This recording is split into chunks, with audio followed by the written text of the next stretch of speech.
Hoje, nosso Café Filosófico está recebendo meu amigo Cosme Massi. Somos muito gratos a você por estar cedendo esse espaço. A gente sabe que o seu tempo é precioso. A gente agradece muito a internet, essa possibilidade desse encontro.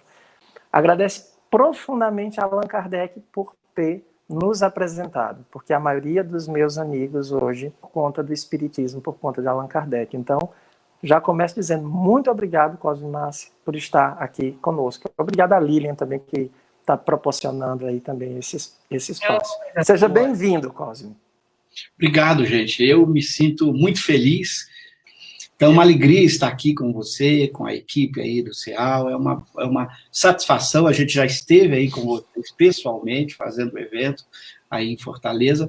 E agora, virtualmente, eu acho que é uma forma da gente aproveitar bem esse descanso, entre aspas, forçado, né? Esse trabalho de casa que todo mundo está fazendo durante esse período aí que estamos vivendo, e aproveitar o tempo para isso, né? Que eu acho que esse é o objetivo nosso. Se pudermos aproveitar o tempo estudando o espiritismo, interagindo com os amigos, trocando boas emoções com as pessoas que a gente ama, que a gente gosta, é uma satisfação muito grande. Eu agradeço a você o convite. Estamos aqui à disposição para conversarmos e para responder muitas vezes, ou não tem resposta, ou eu não sei a resposta. Então, a gente está aqui disposto a conversar, ok? Obrigado. Obrigado. Cosme, eu queria começar falando sobre o livro novo. Normalmente, as pessoas deixam para falar, eu sempre fico imaginando assim, você vai lançar um livro, e a pessoa só fala do livro que você vai lançar no final, é a última parte. Eu já queria começar falando sobre o livro novo, né? Que é As Leis Naturais e a Verdadeira Felicidade. Queria agradecer ao meu amigo Juca, que já me presenteou com o livro As Leis Naturais, a Verdadeira Felicidade. A arte tá linda, tem, sabe, maravilhoso. Eu estou louco para ler, para ter em mãos. Eu queria falar sobre esse livro fazendo uma provocação, como você sempre diz, Cosme. Esse momento agora de pandemia, do ponto de vista histórico, ela é diferente. Porque houve outras situações como essas, mas eram isoladas e nunca foi de uma maneira tão global uma questão como essa. Um vírus afetando toda a nosso modo de produção, alterando o nosso dia a dia.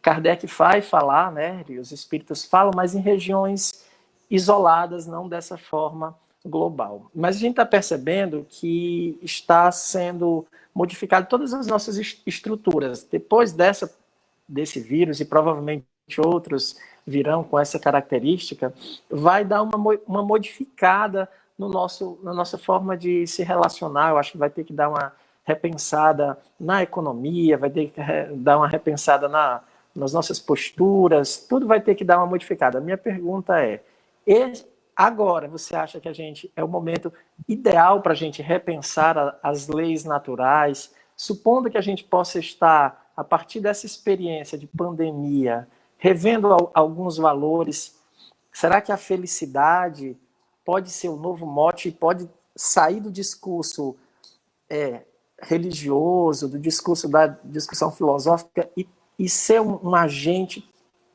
no papel econômico, político? As leis naturais podem estar realmente, eu queria que você, a partir do livro, elas vão agora voltar, ou então nem voltar, e começar a estar mais ligados ao nosso dia a dia? Como é que você analisa, à luz do livro, esse momento?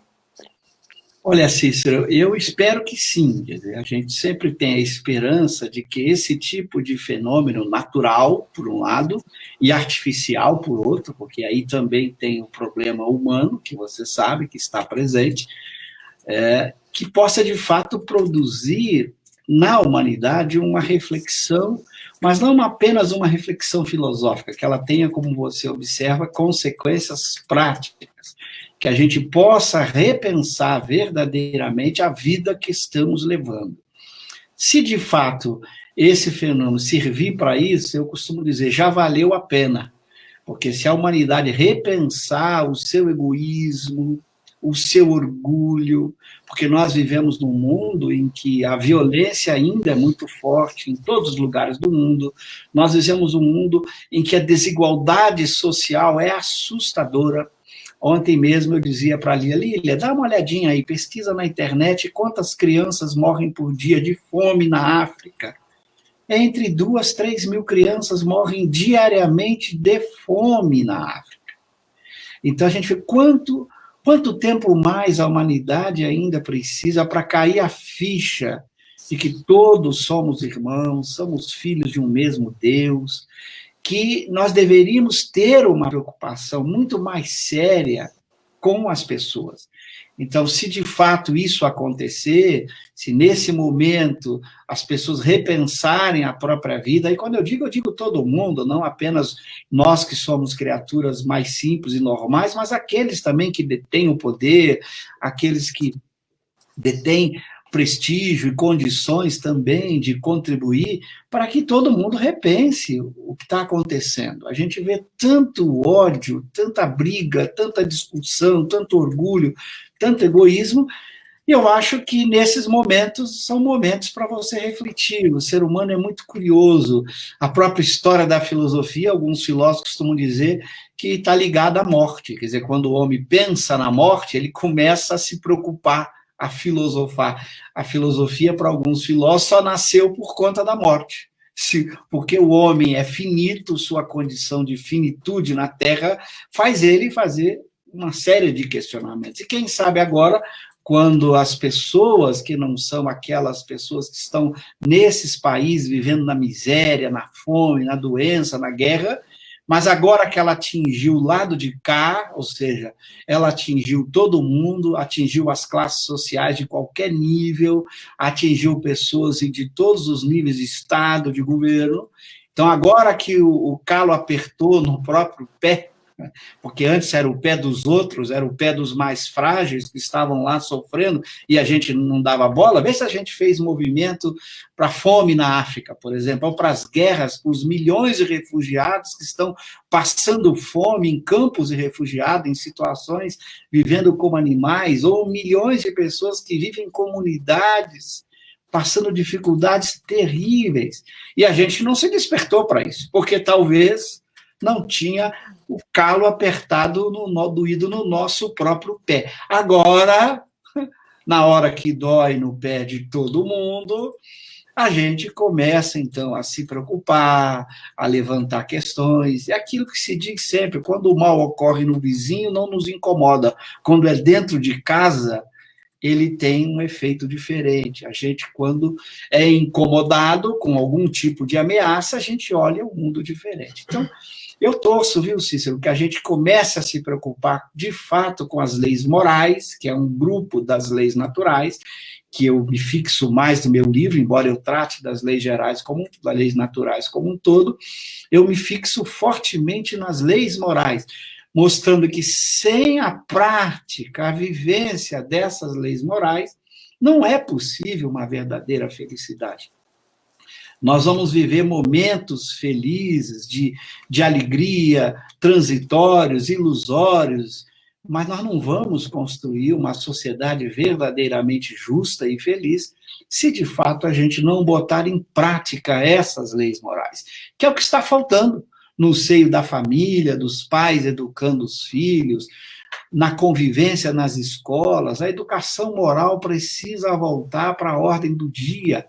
Nós abandonamos a educação moral há muito tempo, ela virou até motivo de chacota, quando se usa a palavra moral, a gente percebe isso, a sociedade está muito preocupada com valores sociais e econômicos apenas, não deixou, esses valores ainda dominam a sociedade. Nós educamos os nossos filhos para ficarem ricos, para serem homens de sucesso, e a visão do que é homem de sucesso é um homem materialmente de sucesso, não é o sucesso moral daquele que ama o outro, que respeita o outro, que trabalha em conjunto com o outro, que busca a construção de uma sociedade justa. Então, quem sabe, eu torço muito que isso nos chame a atenção, não para resolver o problema, a gente sabe que as paixões humanas não se destroem ou se modificam no estalar dos dedos, não vai ser uma pandemia que vai passar e depois que passar o mundo vai estar muitas vezes melhor instantaneamente. A gente sabe que não é assim. Mas primeiro é preciso criar consciência do bem, né? Como os espíritos vão dizer. O mal tem que chegar ao excesso para que os homens sintam a necessidade do bem e das reformas. Se a gente der esse passo e a partir daí as pessoas começarem a arregaçar as mangas para a construção de uma sociedade melhor, começando no seio da própria família, que é o elemento chave. Eu li há pouco tempo uma notícia, só para encerrar essa pergunta inicial, que me deixou muito triste. O número de separações e divórcios aumentou mais de 50% nesse período de pandemia em alguns países. Quer dizer, as pessoas não conseguem nem conviver num lar. Então, olha que ponto chegamos. A pandemia sendo motivo para que as pessoas aumentem os conflitos dentro do próprio lar. Então, é algo realmente preocupante. Eu espero que esse puxão de orelha desta pandemia em todos nós nos provoque o desejo sincero de começar a botar em prática aquilo que todas as religiões sempre pregaram, que vem desde Moisés, os grandes filósofos, Jesus. Então, não é uma coisa desconhecida. Voltar a praticar, praticar, porque nunca, de fato, praticamos com seriedade, os valores morais que a gente defende, que são valores universais, de amor, de respeito ao outro, de convivência pacífica, de buscar em conjunto a construção de uma sociedade mais justa. É o que eu torço. Eu espero que, se a gente aprender um pouquinho com isso, já valeu a pena tudo isso. Obrigado. Obrigado, Cosmo. Bem isso, só avisar aqui as pessoas que aquelas pessoas que quiserem participar, elas falando aí no particular, a gente vai convidar algumas pessoas para entrar ao vivo, tá? Uma outra coisa que a gente tem feito em todas as nossas lives é aquelas pessoas que estão assistindo o Cosme, que estão assistindo esse Café Filosófico, tira uma foto, manda para a gente, que a gente vai colocar nas redes sociais. A gente tem feito isso, embora a gente vá já falar que, né, a questão da virtude é uma coisa, é sempre em primeira pessoa, é sempre um ato solitário, mas a gente tem feito isso para demonstrar que nós estamos passando por esses eventos, o Espírita, os Amigos do Céu, com alegria, que a gente tem feito desse momento uma oportunidade também de aprendizado. Então a gente tem sempre pedido, manda foto aí que está assistindo, que a gente vai divulgando nas redes sociais e vai mudando meio o tom dos assuntos, né? Então quem estiver aí assistindo em casa, pode mandar uma foto, marca a gente no CEAL, nas páginas, nas redes sociais, e quem quiser participar ao vivo, pede aí para falar que a gente vai ligar para você e você vai poder entrar ao vivo. Antes da gente chamar o nosso primeiro pessoa para entrar, vou fazer mais uma... Aqui eu já vi que ele já está aqui online, o nosso primeiro participante vai já entrar. Eu queria dar ainda tempo para o Cosme refletir mais um pouco sobre a questão da moral, da ética, e eu queria, ontem à noite, Cosme, eu queria que você pudesse falar alguma coisa sobre essa discussão que nós tivemos ontem. Do ponto de vista de moral, das leis naturais, especificamente, eu ainda não li o livro, mas eu imaginei, que já conheço e acompanho, que as leis morais seria o grande foco, né, o grande principal. Ontem nós estávamos lendo a história de Zaqueu, porque estamos estudando aquele capítulo Não se pode servir a Deus e a Mamon. E a gente percebe que Zaqueu ele tem duas dificuldades. Zaqueu tem duas dificuldades. Ele quer chegar a Jesus, mas ele tem duas dificuldades. Uma é da própria natureza. Ele é baixo. Ele tem baixa estatura. O outro problema dele é a multidão, porque é muita gente e ele tem que vencer esses dois problemas, mas precisa ver a Jesus. Então ele dá um jeito, sobe e Jesus o visualiza. Diz assim, Zaqueu, eu vou hoje na tua casa. Estou mudando aqui a linguagem, tá, gente? Estou transformando ela mais simples, mas Jesus vai na casa de Zaqueu. Só que Zaqueu era um publicano, um coletor de impostos. O pessoal dizia, olha, Zaqueu não tem uma vida muito boa. Ninguém gostava de Zaqueu porque era rico, cobrador de impostos, mas Jesus vai lá ter uma refeição com ele. Quando chega lá, Zaqueu diz, olha, mestre, eu dou metade do que eu possuo aos pobres. Se faço mal a alguém, eu vou lá, restituo em 4 partes. Então ele pagava mais do que o mal que ele tinha feito, e Jesus termina lá dizendo que naquela noite houve a salvação na casa de Zaqueu. Essa é a moral, Cosme. A gente tem que vencer as próprias dificuldades, as dificuldades que o mundo nos impõe, e assumir não que é perfeito, porque Zaqueu não diz que é perfeito. Ele também não doou tudo, ele disse que doou metade do que ele tinha, mas ele colocou, olha, eu erro, mestre. E se eu errar e eu descobrir que erro, eu vou lá e restituo 4 vezes mais. A gente pode dizer que Zaqueu é um bom exemplo e Jesus diz que ele está salvo, ele não é o perfeito, mas é o esforço. Esse é um bom resumo para a gente pensar a moral. Muito boa, Cícero. Eu, no meu livro, já que você citou o livro, eu começo o livro discutindo o que a gente chama de ação humana. Isso por uma razão muito simples, que quando você vai ler o significado de lei moral ou de lei natural na obra, o livro dos Espíritos, os Espíritos vão dizer que a moral, que é a regra de bem proceder, indica o que o homem deve fazer, e que ele só é feliz quando dela se afasta, só é infeliz quando dela se afasta. Então, a moral é uma ação humana. E eu discuto no meu livro o conceito de ação humana, inicialmente, mostrando que toda ação humana é individual. O indivíduo é que age. A gente fala assim, vamos agir em grupo. Desculpa, a ação em grupo é só uma metáfora. Porque se nós vamos em grupo levantar uma mesa, para citar um exemplo, cada um bota a sua mão e faz o seu esforço. Então, na verdade, a ação grupal, a ação de um grupo, na verdade, é uma forma de dizer que as pessoas estão agindo isoladamente para um objetivo comum, mas cada um fazendo a sua parte. Então, eu discuto esse conceito de ação, mostrando que a moral, por ser uma recomendação de como se deve agir, ela está tratando da ação. E a ação é individual, depende da vontade de cada um exercer essa ação. E que eu tenho, portanto, a responsabilidade em qualquer ação, porque ela é minha. A ação é intransferível, você não pode agir no meu lugar. Aliás, se você age no meu lugar, a ação agora é sua, não é mais minha. Então, não tem sequer a ação da sociedade. A sociedade é um ente abstrato.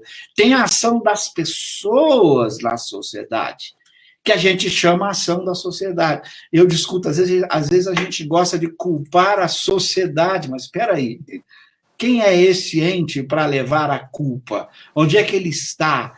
Como é que eu vou me encontrar com ele para fazer qualquer reprimenda, para cobrar dele? Não existe esse ente enquanto indivíduo. Quem age são pessoas que podem agir combinando fins comuns, com um propósito, que discutiram e acertaram, mas cada um faz a parte que lhe compete fazer.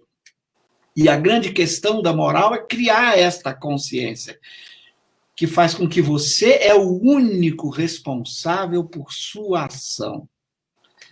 Não adianta você transferir responsabilidade. Você é o responsável.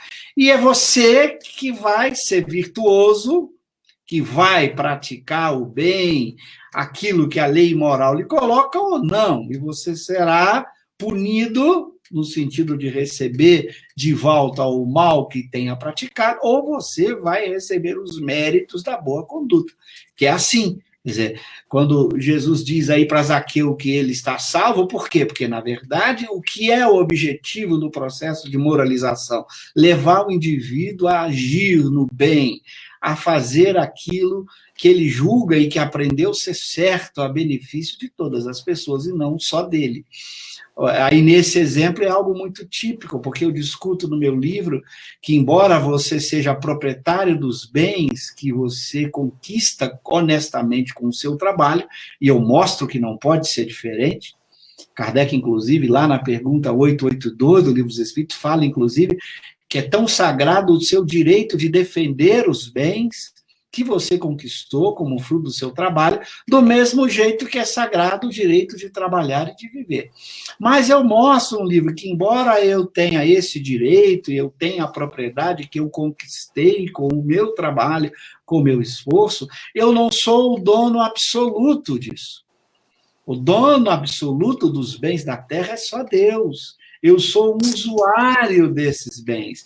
Mesmo os bens que eu conquisto no trabalho honesto, na interação na sociedade, eles não me pertencem de forma absoluta. Eu vou ter que prestar contas desses, do uso que eu faço. Então, Jesus está chamando a atenção. O que Zaqueu estava tentando fazer? Mostrar como ele está usando os bens que ele conquistou com o trabalho dele, que naquela época o trabalho que ele fazia era o trabalho honesto, era o trabalho que ele tinha que desempenhar. Então, ele estava desempenhando o trabalho, ganhava recurso com isso, mas buscava utilizar esse recurso a benefício de todos. E eu boto isso no meu livro, mostrando que isso é um dever, não é um direito. Eu mostro algo que as pessoas talvez não estejam acostumadas a ouvir, porque os filósofos morais, na sua maioria, discordariam radicalmente de mim. Eu mostro que a caridade é um dever, não é um direito. Nenhum filósofo moral diria isso. Eles acham que a caridade é apenas um direito, por uma razão muito simples. Um dever é algo que pode ter punição caso você não cumpra. Aliás, essa é a distinção fundamental entre um direito e um dever. Todo dever é um direito, mas então como eu diferencio um dever de um direito? É que o dever é aquele tipo de direito que, se não exercido, tem sanção, tem punição. Então, eu discuto isso mostrando no meu livro que a caridade é um dever que eu vou ter que prestar contas a Deus. E eu mostro, inclusive, quais são as punições que decorrem quando eu não cumpro esse dever. E é interessante verificar, porque algumas pessoas estão ouvindo eu falar, mas punição, sim, as pessoas não entendem que esse termo é utilizado na obra kardeciana no sentido em que Kardec discute muito bem o céu e o inferno. Então, não se incomode com as palavras, não se incomode com as palavras. Veja o que elas significam. Então, eu procuro mostrar esse fundamento, a importância da gente cumprir os deveres, porque a moral não estabelece apenas direitos, ela também estabelece deveres. E se eu cumpro os meus deveres, a minha consciência fica tranquila e eu só tenho a ganhar com isso. E entre esses deveres está aí o que Jesus lembrou nessa passagem aí com Zaqueu, seja ela verídica ou seja ela uma parábola, pouco importa, ela é belíssima, para mostrar que ele estava buscando pensar nos outros e não apenas em si, que ele estava usando parte dos recursos que ele conquistou com o seu trabalho a benefício da sociedade. Afinal de contas, eu sempre digo, nenhuma conquista do trabalho numa sociedade se dá exclusivamente por você. Ninguém enriquece sozinho. Todo o processo de enriquecimento é um processo em conjunto. Então, a pessoa não pode dizer, eu sou dono absoluto do meu bem. Não, você nem conquistou o seu bem sozinho e você esquece que é apenas um usuário temporário dos bens que Deus lhe colocou nas mãos. Então, esse exemplo é bom para mostrar a importância da ação individual. A ação é sempre individual. Cada um é responsável pelo que faz.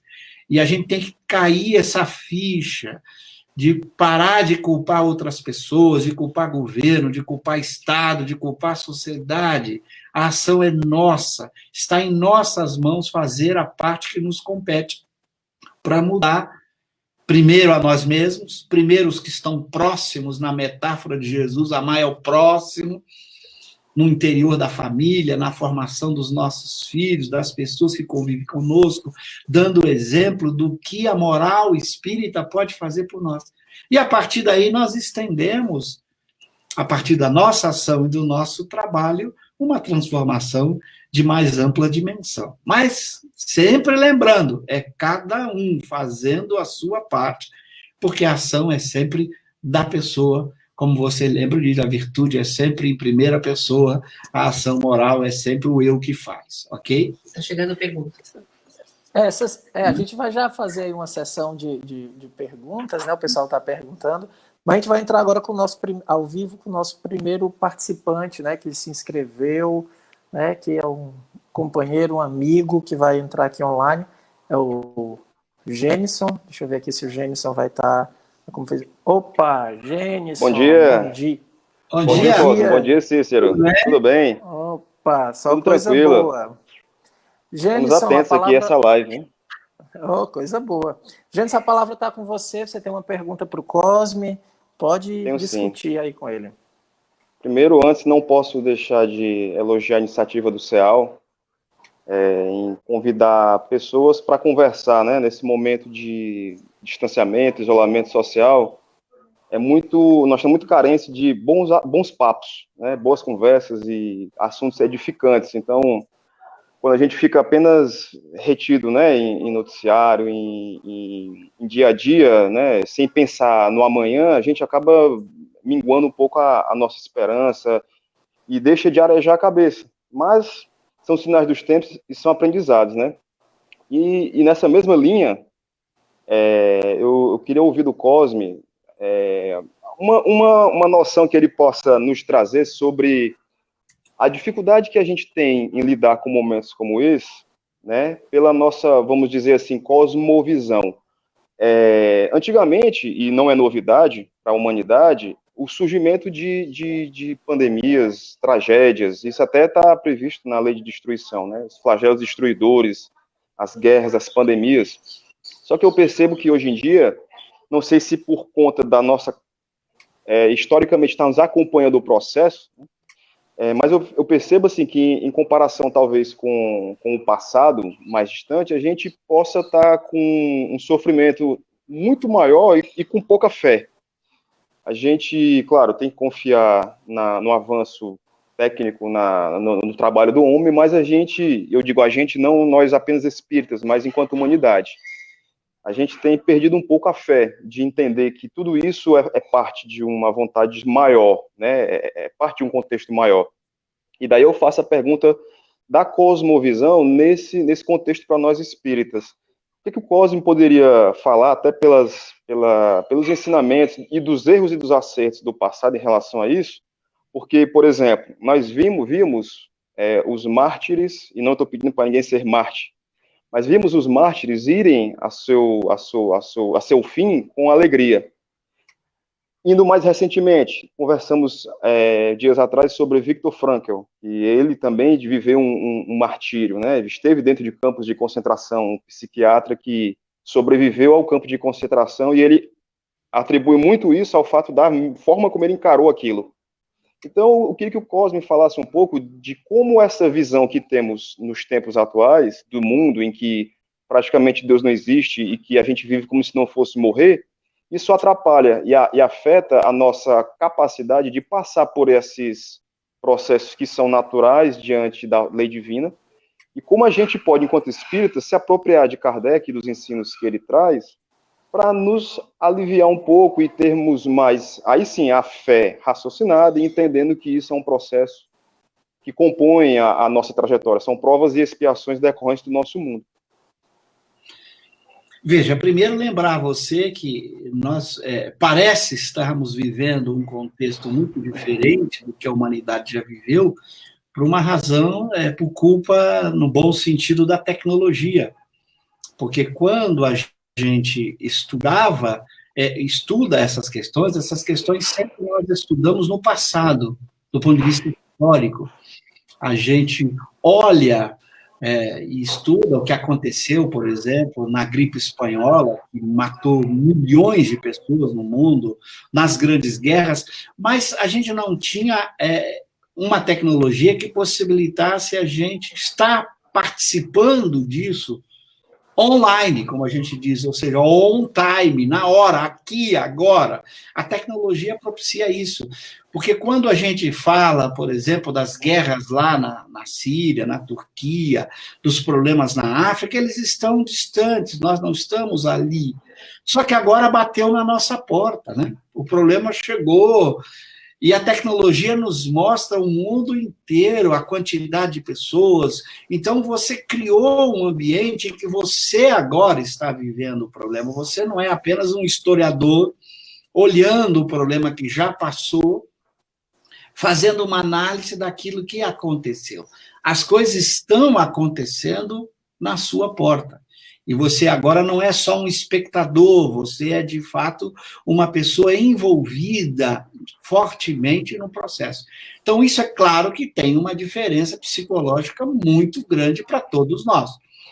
Exatamente, quando você conversa com alguém que passou por um momento difícil, por uma doença muito grave e que passou muita dificuldade para sair dela, você olhando de fora é uma coisa, a própria pessoa, quando analisa aquela situação que ela viveu, a análise dela é diferente.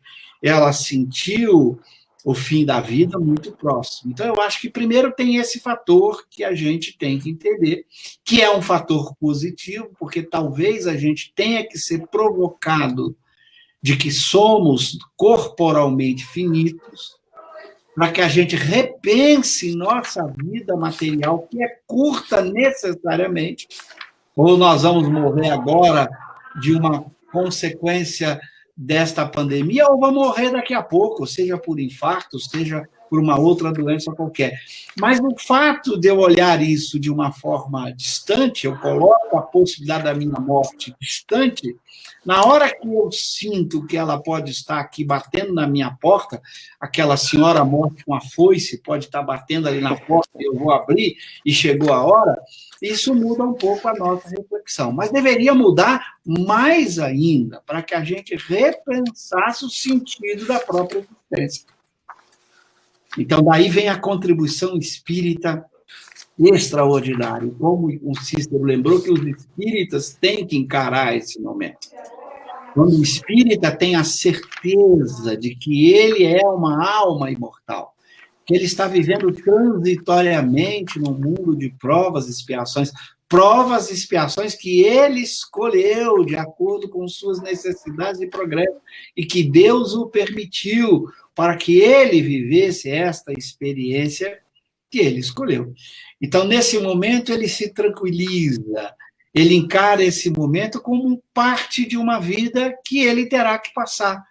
Então, ele vai se preparar, seguindo orientações dos especialistas em saúde, em higiene, tomando as devidas precauções que ele tem que tomar, porque a ciência existe para ajudá-lo nas ações, para orientá-lo nessas ações que ele precisa tomar. Mas, por outro lado, ele também precisa usar a ciência espírita para fazer a mesma coisa, dar a ele os fundamentos de como ele deve agir nesse momento, respeitando as ações que a ciência estabelece de higiene e, por outro lado, respeitando a ciência espírita determina.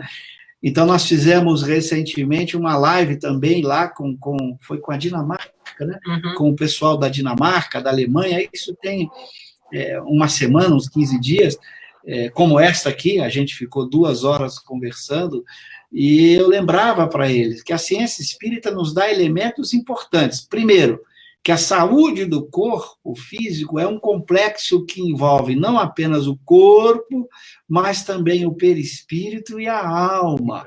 Nós somos um espírito num corpo, não somos apenas um corpo.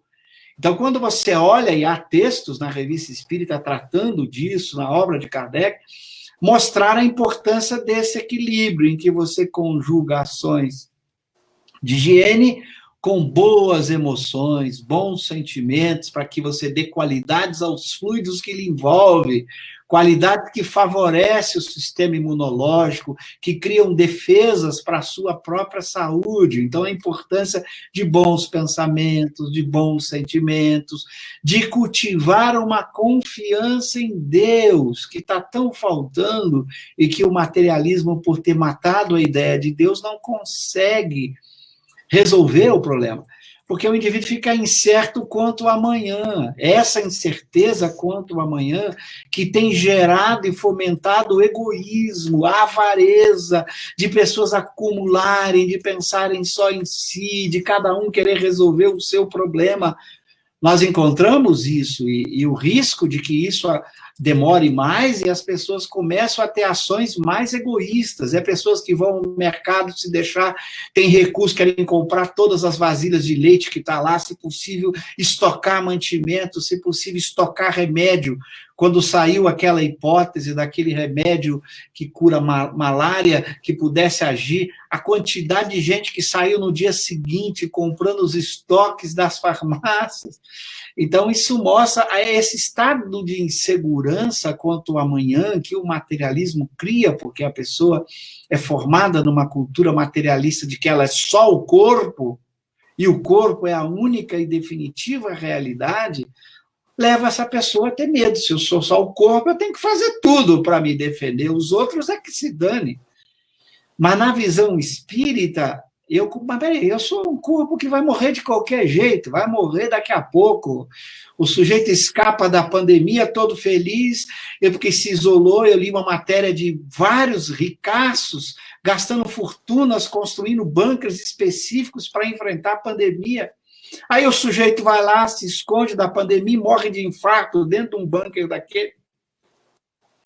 Vai morrer de qualquer jeito. Então, as pessoas às vezes não pensam que é o momento de você, com a visão espírita, ter a certeza, sou uma alma imortal.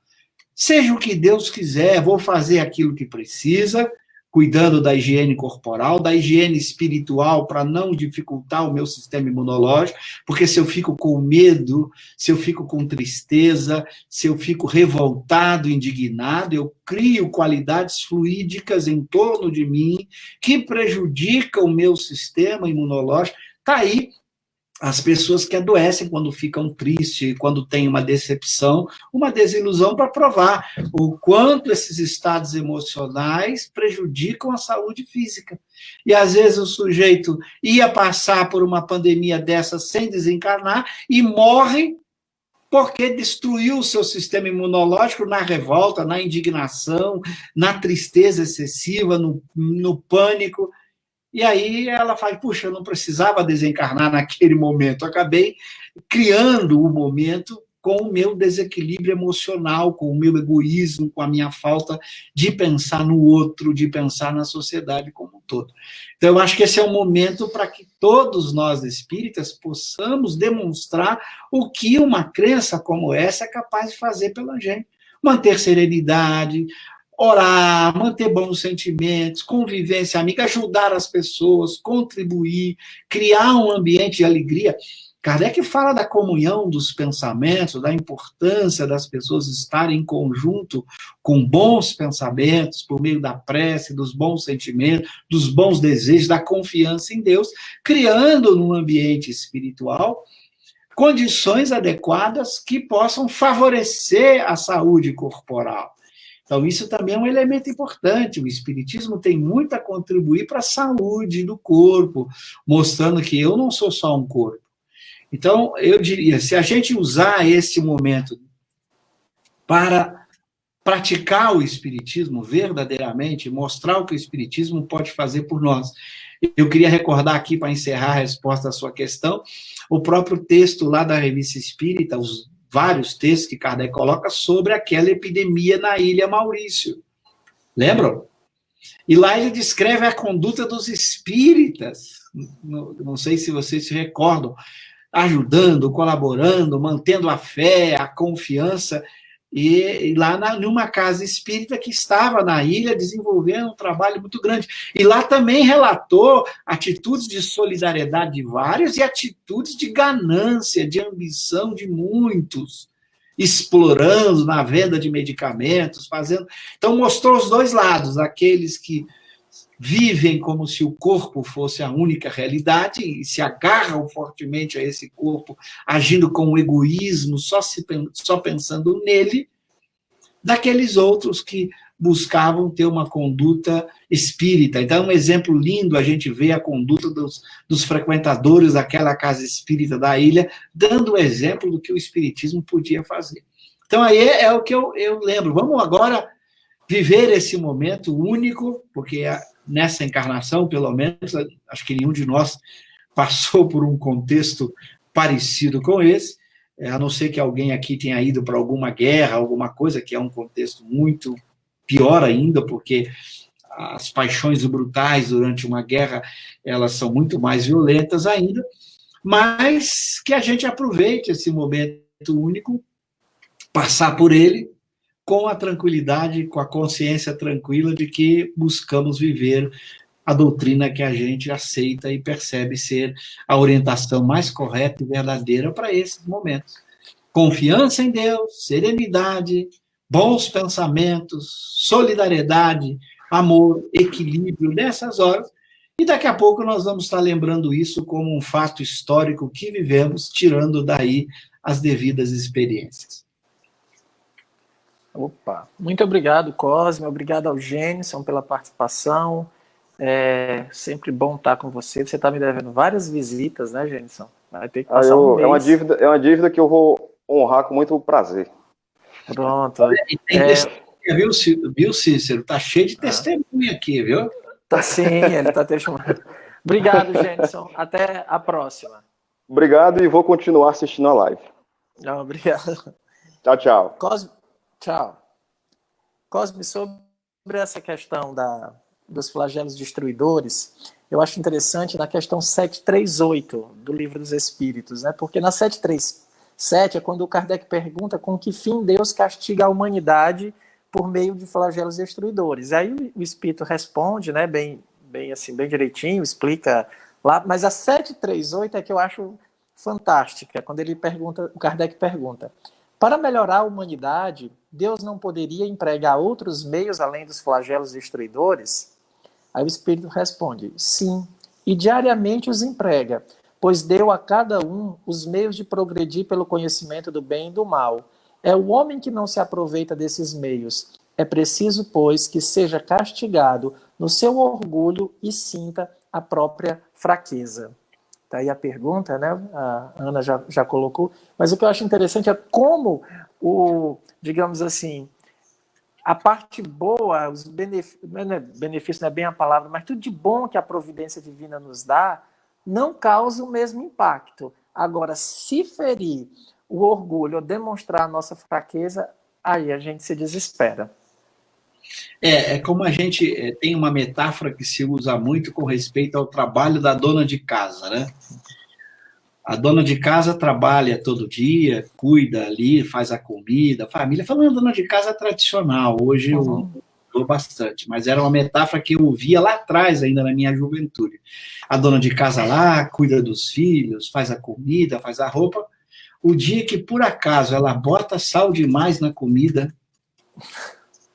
vira um problema. Todo mundo reclama. Quer dizer, foram dezenas de dias cuidando de tudo aquilo que dá sustentação para as pessoas, e num único dia que acontece um problema, o mundo desaba. Então, a gente é muito curioso. A gente não percebe que todo dia a providência divina nos coloca tudo à disposição para que a gente possa ter a melhor qualidade de vida possível, e de vez em quando, por um desequilíbrio humano, porque a gente percebe que, pelo menos o que está aí, aparece na imprensa, eu não sou especialista no assunto, mas que essa pandemia não tem só uma questão natural, mas ela também tem culpa humana, quer dizer, o homem também tem uma certa responsabilidade por ela, mas quando acontece um elemento desse, a gente esquece de todos os dias da vida. Olha, eu tenho 60, vou fazer 62 anos. Eu sempre tive uma vida de trabalho, mas sempre uma vida relativamente normal. Vim de família pobre, isso não é nenhum problema, trabalhei sempre desde os 13 anos, graças a Deus, porque pude aprender o valor do trabalho, mas nunca passei, ou a maioria de nós, se olhar o dia a dia, claro que tem exceção, daquele que tem uma doença grave desde cedo, daquele que vive um contexto complicado desde cedo, é claro que tem essas pessoas, mas se você olhar o dia a dia, a maior parte do tempo nós temos a providência divina nos fornecendo cada vez recursos para o nosso crescimento. Mas quando acontece uma coisa dessa, a gente valoriza muito mais. A gente presta atenção muito mais do que tudo aquilo que a providência nos coloca. Por isso essa questão que você lembrou, eu gosto muito, porque nos mostra o quanto a gente é ingrato com a providência divina, o quanto a gente deixa de agradecer pelo sol do dia a dia, pela chuva, pelo corpo saudável na maior parte do tempo, pela amizade, pelos amigos, por estarmos aqui, por termos conhecido o Espiritismo, por termos a oportunidade de trabalhar, de ser útil.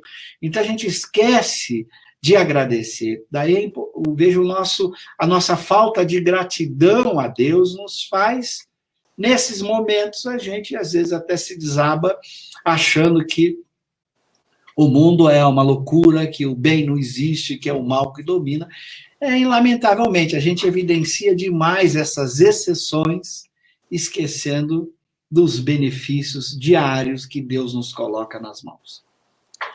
Foi desperguntado, Cosme, assim, da relação, porque as pessoas realmente estão com medo, mas aí o medo e a lei de conservação, para que você pudesse falar, o medo da morte, lei de conservação, é uma pergunta que está chegando aqui para que você também fizesse uma abordagem sobre isso. Muito bom. Aliás, quem discute bem a temática, já bem antes de Kardec, é Descartes nas suas paixões da alma. O medo é uma paixão importante. O problema não é você ter medo, o problema é qual é o grau, intensidade e o controle ou descontrole que você tenha sobre esse medo. Porque o medo faz parte do instinto de conservação, é uma consequência desse instinto. Se você não tivesse medo, você não garantiria a própria sobrevivência. Então, é natural que você tenha algum medo. Senão você ia ter prazer por sentir dor, prazer por passar mal. Isso não faz nenhum sentido. Sentir dor, sofrer, embora faça parte da existência corporal, não é algo que alguém tem que desejar, nem para si, nem para os outros. Muito pelo contrário, você tem que combater, tem que enfrentar a dor, a doença, etc. O problema é quando esse medo produz efeitos maiores do que a própria conservação. Quando esse medo começa como paixão, porque ele nasce da necessidade de conservar o corpo, lembrando que Descartes define muito bem a paixão como essas emoções que surgem na alma por influência do corpo, por influências corporais, e o medo é uma delas. O corpo provoca em você o desejo de se tratar, o desejo de evitar a morte, o desejo de buscar uma saída. Quando este medo está sob controle, é o que a gente chama do medo útil, natural, da paixão bem usada, daquele corcel que diz Kardec lá no livro dos Espíritos, que está sob controle, esse cavalo puro sangue, mas está controlado. Se ele não dispara em você e estimula emoções de indignação, de revolta, de tristeza, se ele não estimula você a ser egoísta, a só pensar em si, a querer conservar o próprio corpo exclusivamente, mesmo prejudicando outras pessoas, se ele está sob controle, muito bem. Ele vai existir, vai continuar existindo enquanto você tiver um corpo físico, é natural.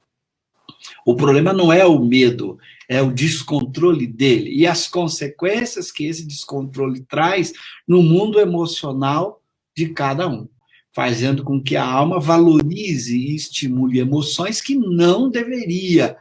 Aí sim, aí a gente tem que se preocupar com este medo excessivo, que leva as pessoas a irem muito além da conservação de si e sendo egoístas, e entrando em estado de indignação profunda. Tem gente revoltada, tem gente desesperada, tem gente que a partir disso aí começa a agir de forma exclusivamente egoísta. Aí sim, eu diria que só me preocupo com medo neste nível. Antes não, antes é natural.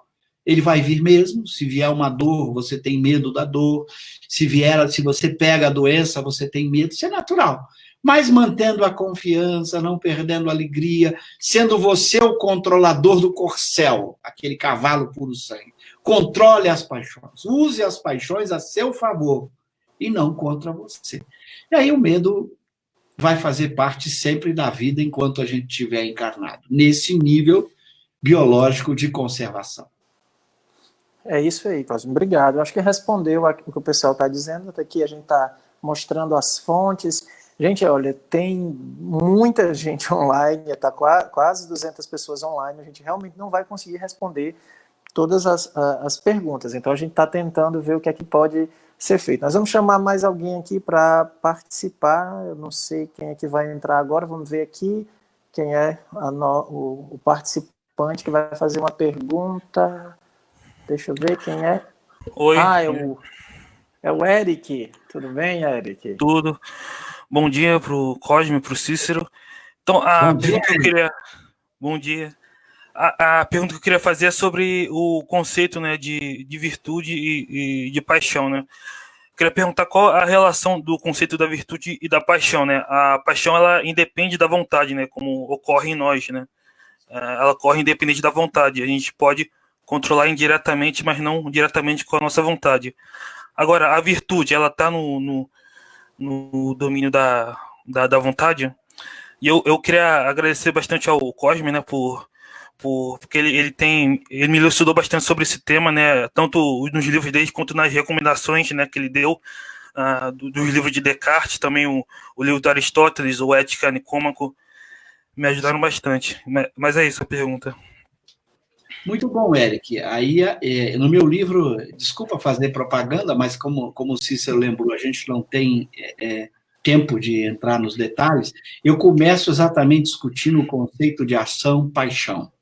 Esse é o objetivo, para mostrar, e eu vou mostrar mais adiante, que a virtude está no campo da ação, diferente da paixão. O campo da ação é o campo da vontade, onde a virtude só é virtude se eu tive vontade de fazer o bem. Então, primeiro, eu mostro lá que na ação, que você tem que separar também a ação no bem da ação virtuosa. E eu procuro lá dar esquemas para mostrar que a ação no bem envolve o respeito à lei natural, tanto nos fins da ação quanto nos meios. E eu vou mostrar lá, a partir dos especialistas em ação humana, que toda ação humana tem fins e meios. Na ação no bem, fins e meios têm que estar de acordo com as leis de Deus. Né? E eu mostro que a ação virtuosa, como faz desde Kant, de vários filósofos, a ação virtuosa não é só uma ação no bem, é uma ação no bem por dever, é uma ação no bem em que a vontade de fazer o bem não faz cálculos de interesse pessoal. Eu dou o exemplo típico, se você tem um político que distribui cesta básica para pessoas carentes com o dinheiro próprio, ele só está agindo no bem. Ele usou dinheiro honestamente conquistado, portanto, a fonte, o meio utilizado não contraria a lei de Deus, o recurso é dele, conquistado honestamente, e, além do mais, o fim pretendido, socorrer a quem precisa, também é um fim de caridade, é um fim de acordo com a lei de Deus. Então, o político que faz isso, ele está agindo no bem. Mas se ele faz isso distribuindo junto com a cesta o santinho dele, porque no fundo ele quer o voto daquelas pessoas, a ação dele foi no bem, mas não foi uma ação virtuosa, porque ele não está fazendo o bem pelo bem, ele não está agindo para que as pessoas fiquem melhor, ele está fazendo uma troca, ele está distribuindo uma cesta básica para ganhar voto.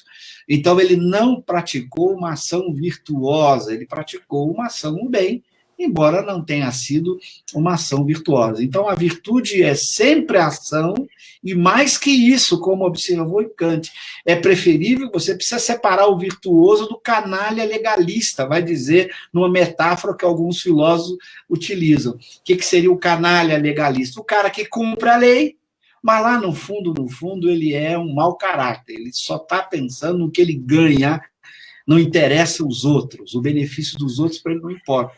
É o que alguns filósofos chamam de canalha legalista. Ele cumpre a lei, você vai estar fazendo bem, está cumprindo a lei, e mesmo no caso a lei divina, ele está agindo de acordo com a lei. Mas como separar esse sujeito que simplesmente cumpre a lei para ganhar alguma coisa, daquele que cumpre a lei pelo dever de cumprir, pela satisfação de ser útil à pessoa, e não para ganhar alguma coisa. Então, a virtude tem essa característica. Ela é uma ação no bem, com essa característica que diferencia das outras ações do bem. E, por oposição, como você observou, a paixão é um tipo de emoção que surge na alma, e eu mostro lá que, como Descartes muito bem estabeleceu, a diferença chama-se vontade. Uma depende diretamente da vontade, chama-se ação, a outra ocorre em você mesmo contra a sua vontade. Né? E eu dou vários exemplos de como certas emoções, certas percepções, certos sentimentos, certos pensamentos surgem em você mesmo contra a vontade. E Descartes chama esses de paixão, lembrando a palavra passion em francês. Você é passivo, mesmo você não querendo, acontece em você. Enquanto que a ação não, é a vontade que está lá. Eu quero, faço. Então, a diferença fundamental é essa. A paixão está num campo, a virtude está num outro campo. A virtude está no que chama categoria da ação humana, enquanto a paixão faz parte de uma outra categoria, que é a categoria daquilo que ocorre na alma, dos pensamentos, que não dependem diretamente da vontade, ou que a vontade não pode impedir que aconteça em você. A vontade pode trabalhar indiretamente, modificar, mas ela não consegue impedir que ele surja em você. É como o caso do medo aí. Que você vai ter medo, vai ter. Você não tem como evitar, diante da dor, da possibilidade da morte, da possibilidade de um sofrimento, que não venha o medo. É uma paixão. Mas como você trabalha esse medo, como você direciona, como você usa a sua vontade para produzir ações virtuosas, mesmo sentindo medo, depende de você. E aí você vai ter a diferença entre a virtude e a paixão, ok? Opa, queria dizer que o Eric é do Rio, né, Eric? Ele tem um canal, ele tem um podcast que ocorre às terças-feiras, sai no YouTube, né? É o Espiritismo em Kardec. Não é isso, Eric? Isso. Eu às vezes estou convidado a participar, eventualmente estou por lá, eu e a Ana, e é uma alegria. O Eric foi um achado também. Tem um grupo dele no Facebook, o Amélie Boudet, que é muito bom, é um grupo muito bom, vale a pena aí o pessoal procurar, se inscrever, porque é um grupo muito bom. A Lília que acompanha, viu, Eric? Infelizmente, eu sou zero à esquerda em rede social, essas coisas. A Lília sempre elogia o seu grupo, sempre elogia o seu trabalho, e até me disse que quer marcar, que você já havia pedido. Faz tempo. Ela está encontrando um jeito aí da gente marcar também, fazer uma live lá com você no grupo, será um prazer. O Eric já estuda com a gente há muito tempo. Eu não acompanho, então quem cuida dessas coisas é a Lília. O pessoal fala assim, nossa, o Cosme tem lá rede social, Instagram. Eu tenho não, quem tem é a Lília. Eu não tenho nada, eu não participo de nada, eu não acompanho. O IDEAC, né? Além de eu não gostar, além de eu não tenho tempo para, então eu também não sou muito ligado a essas coisas. Ela que me conta, e ela me conta lá do seu grupo, me fala do trabalho bonito que vocês estão fazendo. Parabéns, continue levando Kardec. Nós estamos precisando de bastante Kardec. Eu digo, Kardec na veia não faz mal para ninguém, muito pelo contrário. Parabéns pelo trabalho. Muito obrigado ao Cícero, ao Cosme, à Lilian. Obrigado pela oportunidade de fazer essa pergunta. Tá ok. Obrigado, Eric. Até a próxima. É isso aí. Gente, eu queria pedir a vocês, agora que aqui dá uma ajuda para o CEAL. Curtam o vídeo, né? Curtam, compartilhem o vídeo. Isso é importante para que tanto a página fique divulgada e as pessoas possam ver. A gente quem entrar aí na página vai observar que todos os textos, todo o material é sempre Kardec. Tem muita gente que a gente quer agradecer, embora ainda nós estejamos agora às 10h06, ainda não está bem no final, mas eu queria já agradecer para não esquecer, né? Agradecer a Flor, que faz todos os cartazes, agradecer a todo mundo que divulga, que vai lá, que compartilha. São vários grupos, tem muita gente assistindo, muitas pessoas, e uma maneira de vocês nos ajudar é curtindo e compartilhando, porque eu acho que essas colocações do Cosme são muito importantes para todos nós. Recomendo que é fácil o acesso aos livros, né? Nós estamos com quase, deixa eu ver se dá para aparecer, estamos com todos os livros que a gente tem aqui, esse aqui, O Espírito e os Homens. A Ana gosta do personagem Ana, é o personagem que ela mais gosta, porque é a Ana. Tá aqui, O Espírito e Matéria, então a gente sabe que vai ser uma trilogia, não é, Cosme? O atual é a continuação dessa forma. Diálogo. Na verdade, o que a gente fez, Cícero, foi escrever, só para explicar, a nossa intenção foi escrever o primeiro livro, A Ordem Didática, em que eu explico o índice de O Livro dos Espíritos e a introdução. O Espírito e Matéria, que eu pego algumas questões da primeira parte de O Livro dos Espíritos. Os Espíritos e os Homens, que eu trabalho um pouco da segunda parte, algumas questões. E agora, trabalhando um pouco da terceira parte. Depois eu quero encerrar com o último livro, explicando um pouco algumas questões lá que eu gosto e que eu acho relevante destacar na quarta parte do Livro dos Espíritos. Então, está faltando para terminar esse nosso compromisso inicial de abordar questões de O Livro dos Espíritos. Mas então quer dizer que esse agora não é no formato de diálogo como foram os dois últimos. Não, esse é bem como o primeiro, é um livro mais filosófico, não é diálogo.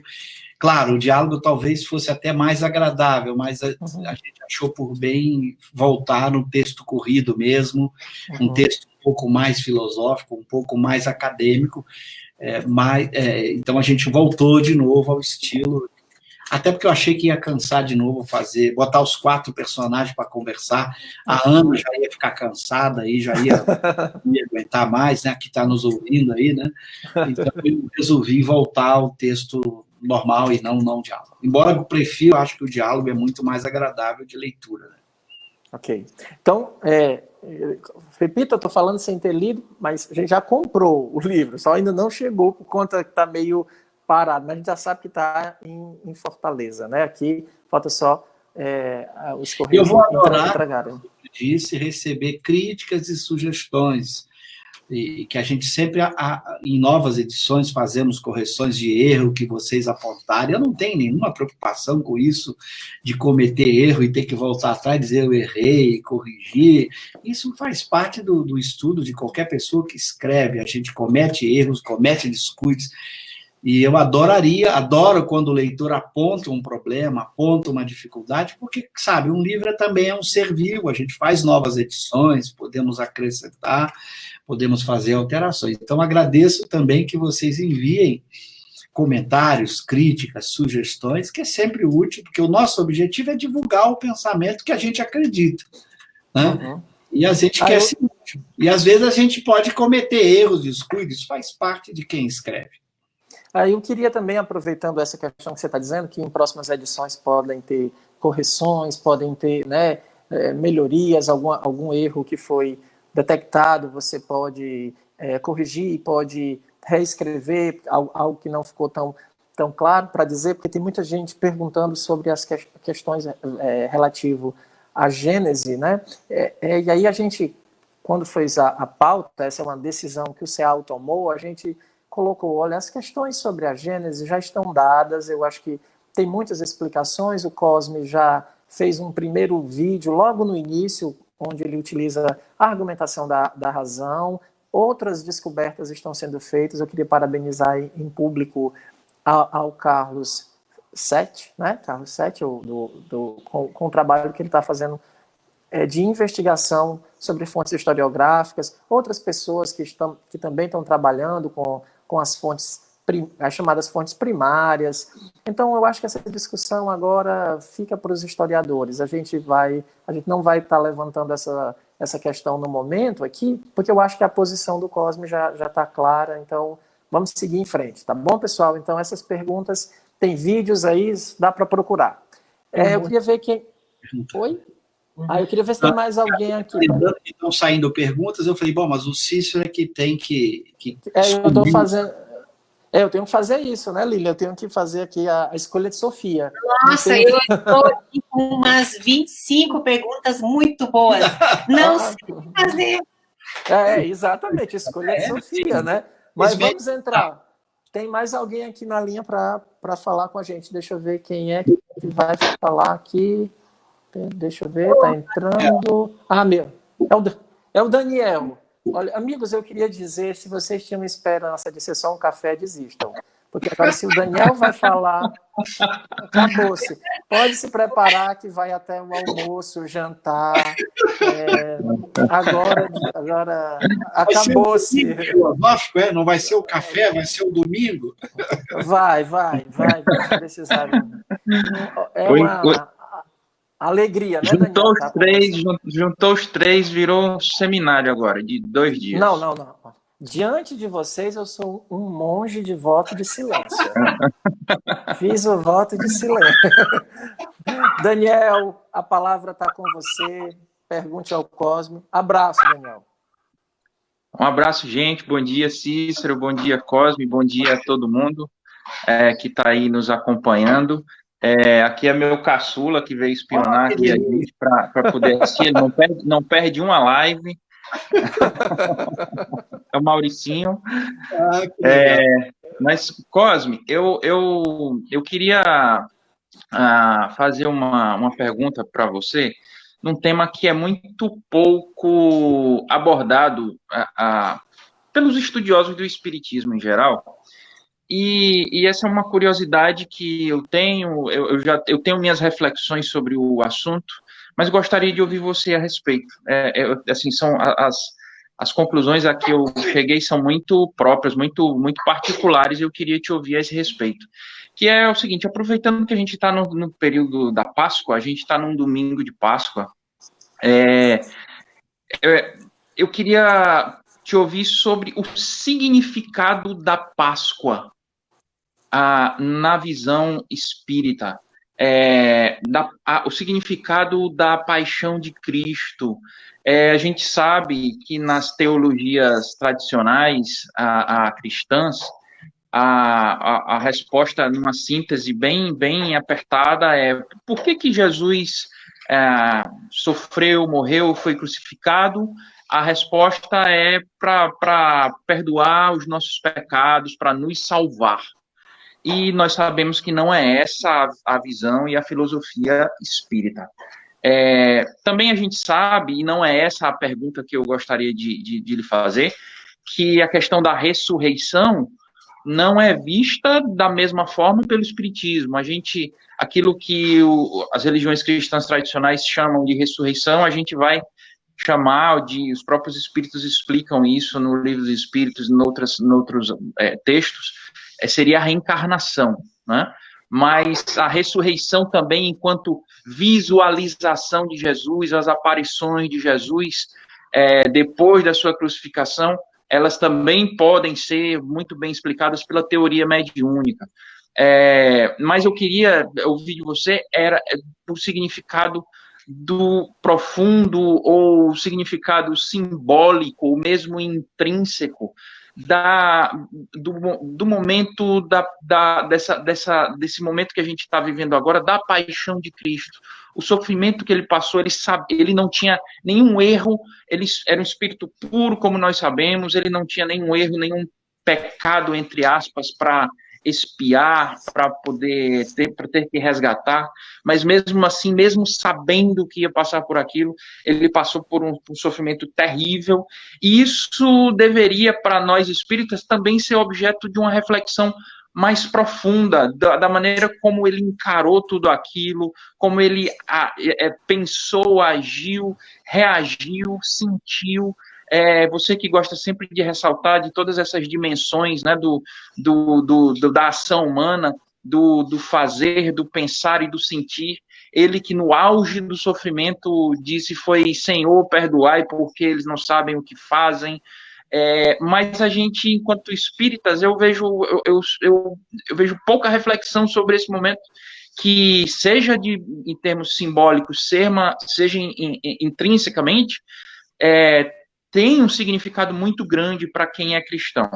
E eu queria te ouvir um pouquinho a esse respeito, já que a gente está num domingo de Páscoa, em que é muito importante a gente ter essa lembrança muito viva, não só do exemplo do Cristo, mas do sacrifício e do sofrimento todo que ele passou por todos nós. Só colocando, tem mais ou menos umas 12 pessoas que perguntaram da Páscoa. Então, você leu o pensamento do pessoal, viu, Daniel? Olha, legal. E é porque eu não estou na plataforma do Facebook, então eu não estou pescando Dos outros não. Bom, gente, primeiro você já lembrou bem aí desde o começo, obviamente, a gente respeita as tradições religiosas, nós respeitamos o ponto de vista das diversas religiões, em especial tanto do catolicismo quanto do protestantismo, que são as correntes dominantes do cristianismo. Você mesmo observou, claro, que se o sofrimento de Jesus fosse para nos salvar, como ele já sofreu, por que a gente não foi salvo, né? Quer dizer, o fato já ocorreu, o sofrimento dele já ocorreu, e por que o sofrimento dele não produziu já a nossa salvação? Então, é claro que a gente acha que isso é um tipo de leitura, mas sempre que eu reflito sobre esse sofrimento do Cristo, e esse momento é para reflexão mesmo em relação àquilo que foi chamado de paixão de Cristo, no sentido de que os sofrimentos que começa ali no Monte das Oliveiras, quando ele vai depois da traição e todo o processo que chega até a sua crucificação, eu sempre penso nessa passagem a partir de uma mensagem do Espírito de Verdade, que eu tive a oportunidade em várias palestras de explicar o primeiro parágrafo dessa mensagem, que eu acho que para mim é muito significativa nesse exemplo que estamos vivendo e nesse dia especial, em que a gente recorda desse estado de sofrimento, como você falou, nós esquecemos lá daquilo que ele fez, como exemplo, da sua ação virtuosa, e nos preocupamos naquilo que teria sido o seu grande sofrimento na Terra, que, como você já observou, e eu trato disso lá no meu livro Os Espíritos e os Homens, Jesus não sofreu porque merecia ou porque precisava, o sofrimento foi uma escolha de amor por nós, uma vez que, ao escolher encarnar no mundo de provas e expiações, ele, portanto, sabia o que ele receberia aqui no meio de seres humanos tão primitivos do ponto de vista moral. Era óbvio que ele sabia, que ele conhecia, que ele sabia que passaria por isso, e ele, por amor, por trazer esse pensamento, ele sabia que passaria por aquilo. Mas, fixando exatamente na sua pergunta, eu diria o seguinte: nesta mensagem do Espírito de Verdade, ele fala que a dor foi sagrada no Jardim das Oliveiras. Esta é a frase que o Cícero pode achar aí, lá no Advento do Espírito de Verdade, em que o Espírito de Verdade, numa das suas mensagens, eu não me lembro se é no item 7 ou 8, depois daquela mais conhecida, tem esta mensagem, em que o Espírito de Verdade diz que a dor foi sagrada no Jardim das Oliveiras, e nos convida, aí é um convite extraordinário, e que a gente eleve a nossa resignação ao nível de nossas provas. Então, ele começa dizendo que nós devemos elevar a nossa resignação ao nível de nossas provas. O que significa? Se a minha prova está dessa altura, eu tenho que levar a minha resignação até aqui. A prova aumentou, ficou mais difícil, subiu até aqui, eu tenho que elevar a minha resignação até lá. A prova piorou, a dificuldade aumentou mais ainda. Eu tenho que levar a minha resignação até lá em cima. E ele, para justificar isso, diz: pois a dor foi sagrada no Jardim das Oliveiras. Por quê? Porque se o Cristo, como você observou, não precisava passar por aquilo, não merecia e aceitou com resignação aquele sofrimento e dor, o que ele está dizendo? Olha, se ele que não merecia, não precisava, foi resignado, nós que merecemos e precisamos, que faz parte da nossa experiência, nós deveríamos ser até mais resignados que ele, porque ele deu o exemplo de resignação, aceitando e submetendo a um processo que não fazia nenhuma diferença para ele, que não era nem resgate do passado, nem prova para o futuro. Então, eu sempre digo, olha que exemplo extraordinário para esses dias. Quando a gente reflete sobre a paixão de Jesus, significa vamos aprender a ser resignados diante de tudo aquilo que não depende de nós.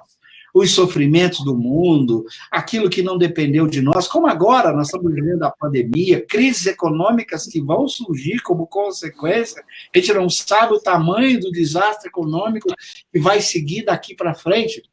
É hora de quê? Elevar a nossa resignação ao nível de nossa prova. E eu lembro, seguindo lá a mensagem belíssima de Lázaro, que a resignação é o consentimento do coração.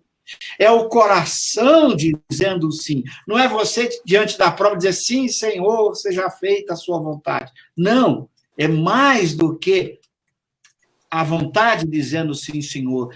Você tem que sentir a alegria diante da dor e do sofrimento. Eu sei que é difícil, já que a dor e o sofrimento gera tristeza, mas a tristeza vem, mas a alegria suplanta essa tristeza. É quando você se submete alegremente, como Jesus, Senhor, seja feita a sua vontade. É dizer, Senhor, seja feita a sua vontade, com o coração apoiado pela razão lúcida de quem sabe que Deus é justo e bom. Então, quando você sabe que Deus é justo e bom, você tem a certeza de que o sofrimento, seja qual for, venha de onde vier, em qual intensidade ou dificuldade for, só lhe cabe ser resignado. Fazer o que é preciso para diminuí-lo, para evitá-lo, mas manter essa alegria no coração. Senhor, seja feita a sua vontade. Dai-me forças para enfrentar os momentos difíceis, que eu aproveite com esta prova, como Jesus, que não era prova, não perdeu a alegria, continuou confiante na providência divina, se submeteu às leis naturais, sem deixar de perder ou sem perder a grandeza que ele trazia para cada um de nós. Então, eu acho que esse exemplo de aproveitar a paixão para refletir sobre os próprios sofrimentos e tirar do sofrimento essa carga pesada de revolta, de indignação, de queixume, que muitas vezes toma conta do nosso coração, porque a gente é frágil, a gente quer se queixar, a gente quer reclamar, a gente quer achar que não merece, porque comigo, porque isso bateu a minha porta. Eliminar esse sentimento, porque esses sentimentos são sentimentos de ingratidão a Deus, porque se Deus o permitiu, nós escolhemos, eu agora quero reclamar da prova que escolhi, da expiação que escolhi, necessária para o meu progresso, eu agora quero reclamar, quero me queixar, quero ficar indignado, quero ficar revoltado, triste, isso é prova de ingratidão a Deus, falta de fé e de confiança nessa inteligência suprema, soberanamente justo e bom.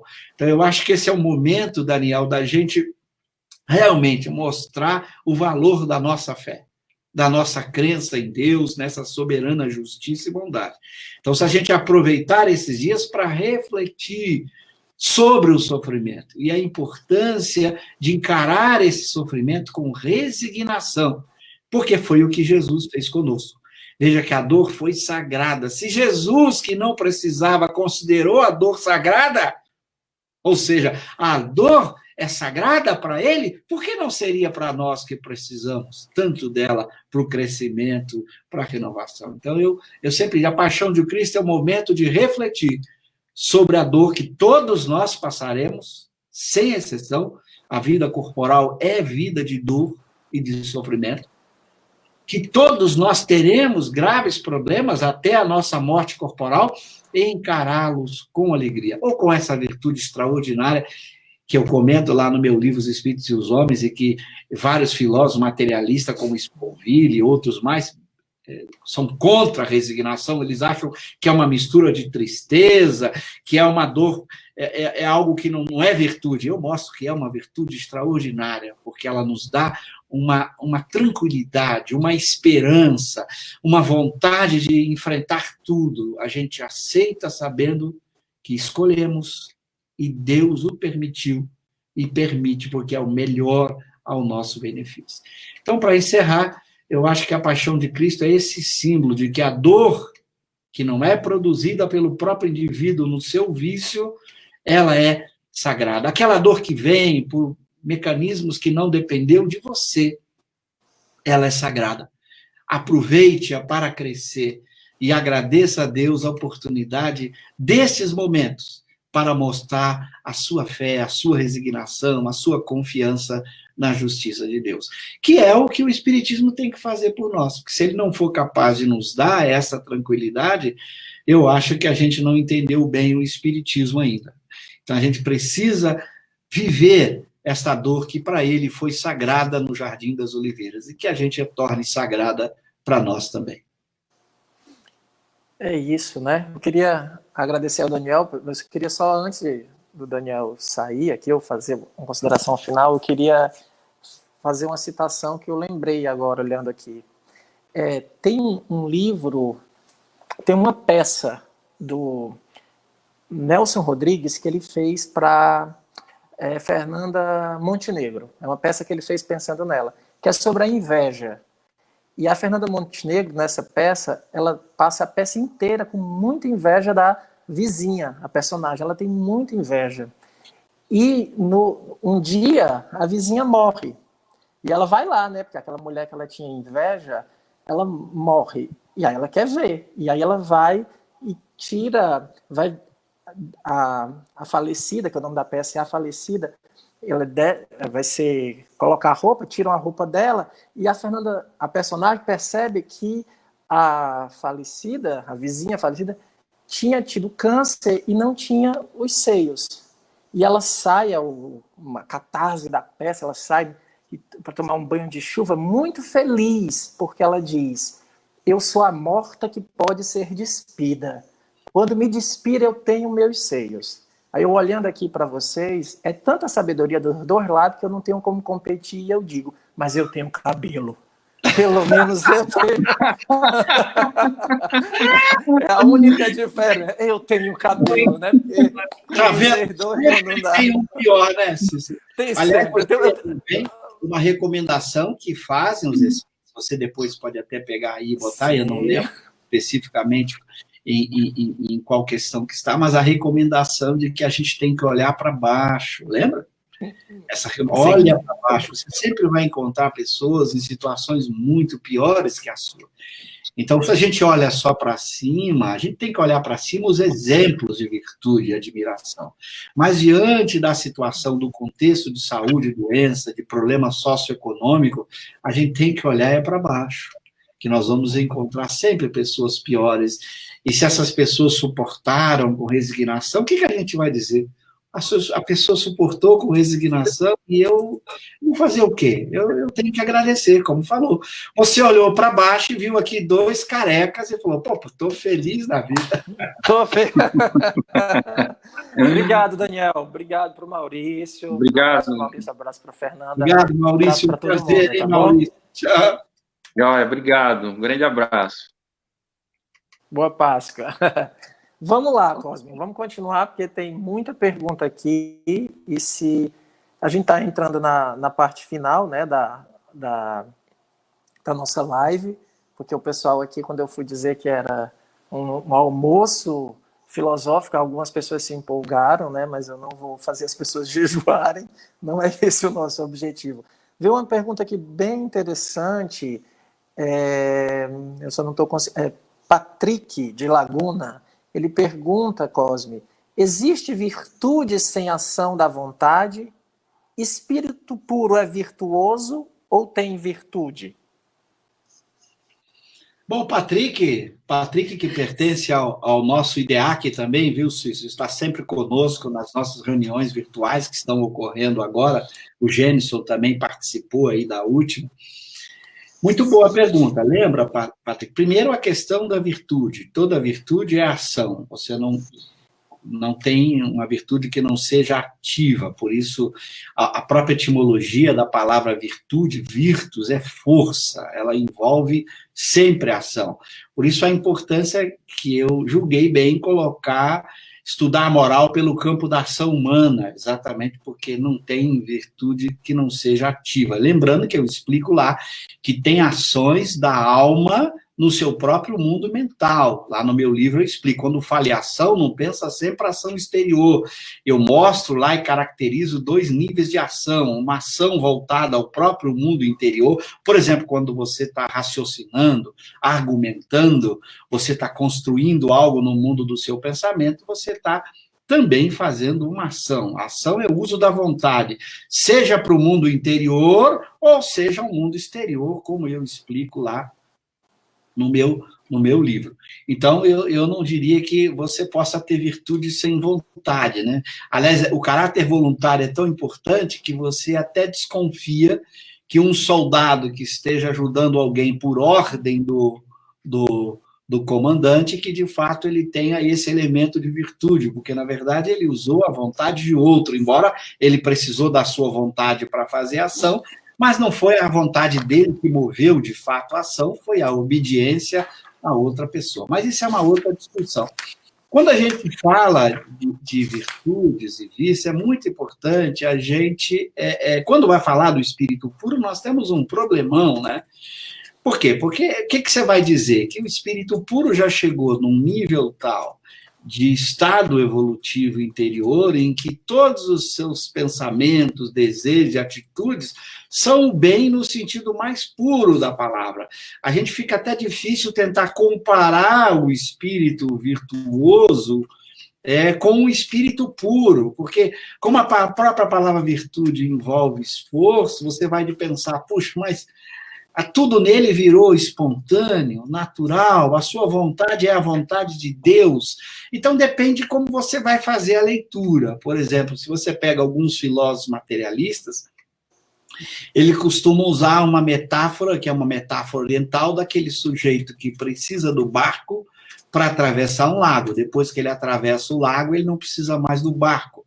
Nós vamos encontrar isso em alguns filósofos materialistas, que eles acham que a moral só é necessária até que você fosse a própria lei de Deus. Ou seja, se você virasse já a bondade por excelência, você poderia dispensar a própria moral. Essa é uma visão de alguns filósofos materialistas, porque eles veem a moral como caminho, como na metáfora desse barco, a moral seria meio. Uma vez que você atingiu aquele estado de plenitude, e vários desses filósofos, em Sponville em particular, chega a citar uma frase de Santo Agostinho, que Santo Agostinho diz assim: ame e viva como quiseres. Então, ele chega a citar, o que é o ame? Quando você conquista esse amor por excelência, que nós estamos longe ainda de ter esse sentimento, o nosso amor ainda tem marca da paixão, do interesse. Quando você conquista esse sentimento de amor por excelência, em que qualquer outro ser humano é tão importante quanto você mesmo, e você de fato chegou nesse estado, você vai falar em lei e moral para essa pessoa? Então, para esses filósofos materialistas, eles fazem essa distinção. Quando o sujeito chegou nesse estado, ele dispensa a moral, dispensa a virtude, porque ele é, por essência, o bem. Essa é uma leitura. Se a pessoa quiser fazer, pode fazer. Ou se você não quiser fazer essa leitura, essa metáfora da moral como meio para se chegar ao fim, você também pode dizer que ele é completamente virtuoso, ele é, na sua essência, virtuoso. A virtude foi introjetada nele. Só que ele não faz nenhum esforço para isso. Ele não precisa fazer o esforço que nós fazemos para ser virtuoso. Ele já é, pura e simplesmente, virtuoso. Então, como eu não me preocupo muito, eu acho que tudo isso é forma de encarar, ou você encara esse estado de espírito puro como a plenitude do amor, que já não precisa mais da lei, porque ele é a lei em si mesmo, a lei já está nele de forma espontânea, ele não precisa de nenhum esforço, ou você, então, considera que ele atingiu esse estado pleno de toda e qualquer virtude, faz parte da sua natureza moral. Ele é, em sua natureza moral, agora transformada, uma natureza virtuosa. Então, eu diria que as duas formas de encarar, a questão pode ser adotadas, escolha aquela que é mais conveniente, que você acha que poderia ser mais adequada para a compreensão. Eu acho que são indiferentes. O importante é, na condição de espírito imperfeito que nós estamos, a gente encarar a prática da virtude como um dever que nós temos que botar em prática, porque a virtude como dever, e todo dever depende de hábito, de prática, a gente tem que fazer esse esforço, e praticando, até que ela vai se tornar natural e espontânea em nós. Mas, para a gente, o que interessa é olhar a lei moral, olhar a virtude como algo que a gente tem que aprender e viver, até que um dia a gente se torne verdadeiramente virtuoso ou alcance esse estado aí de espírito pleno, em que, como diz Santo Agostinho, ame e viva como quiseres. Para quem ama no estado puro, viver como quiser, ele vai viver o amor.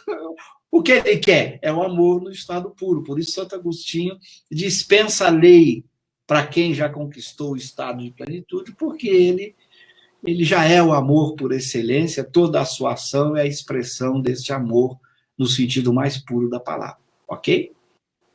Cosme, agora a gente realmente está chegando ao final, a gente vai até às 11 horas, né, aí, a pedido das pessoas, e aí eu queria aproveitar esse final para a gente falar daquele que eu acho que eu considero talvez dos espíritos o mais moralista, no bom sentido, do filósofo moral, que é Lázaro.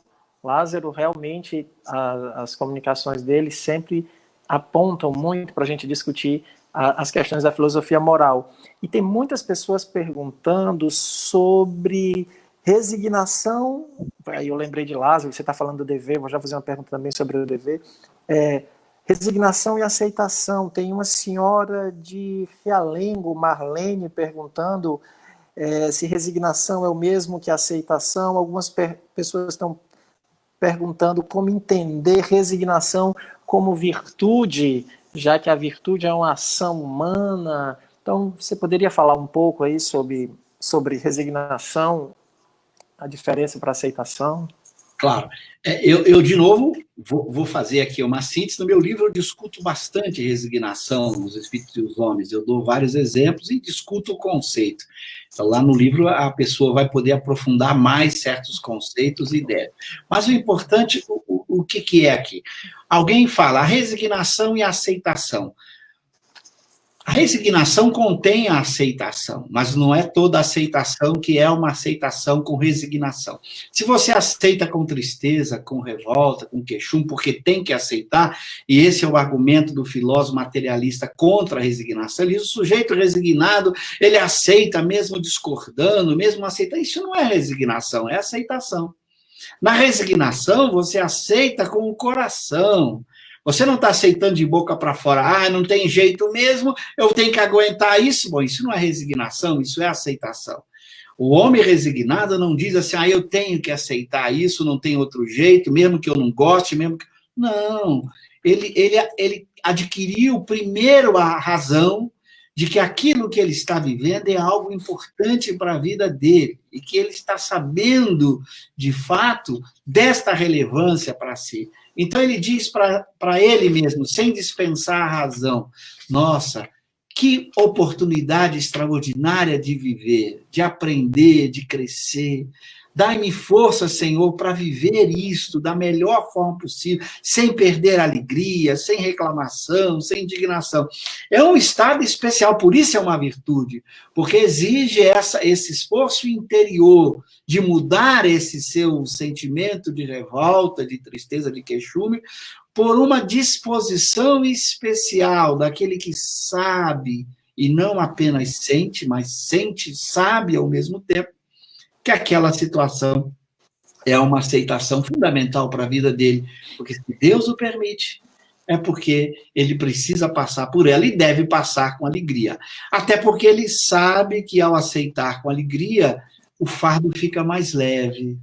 A alegria faz ele sentir menos a dor. A alegria melhora a sua disposição orgânica, dando a ele condições de reflexão, dando a ele mais esperança. Então, para responder essa pessoa que perguntou sobre a aceitação, eu diria, a diferença é o estado de alegria. Na aceitação, você pode ter tristeza, revolta, reclamação. Na resignação, nunca. Na resignação, para citar um filósofo também importante, mas não espiritualista, mais para materialista, panteísta, que é Spinoza, ele dizia, toda virtude tem que ter amor, e amor é sempre alegria. O amor é alegria. Se não tem alegria, não é virtude. Toda virtude é alegre. Isso é um ponto fundamental. Então, essa é a grande diferença, aceitar com alegria, não com falsa alegria, de boca para fora, não, o coração está feliz por estar vivendo aquela experiência e aproveitando aquela experiência, por mais dolorosa que ela seja. Ok? É isso. A frase do Spinoza é fazer o bem e estar sempre alegre. Não é isso? Ele coloca lá. Cosme, eu queria aproveitar agora para fazer mais algumas questões, mas antes eu queria falar sobre Lázaro, né? Todos os textos de Lázaro têm essa abordagem, mas Lázaro, no Dever, em especial, quando ele coloca de uma certa solidão da ação virtuosa, né? Porque como a virtude é em primeira pessoa, né, ele chega a dizer, não tem testemunha as suas vitórias e não estão sujeitas à repressão suas derrotas. Então, a virtude é sempre uma ação solitária, no meu mundo íntimo. Mas, ao mesmo tempo, as pessoas têm muito medo da solidão. E a gente quer estar o tempo todo com muita gente e entretido.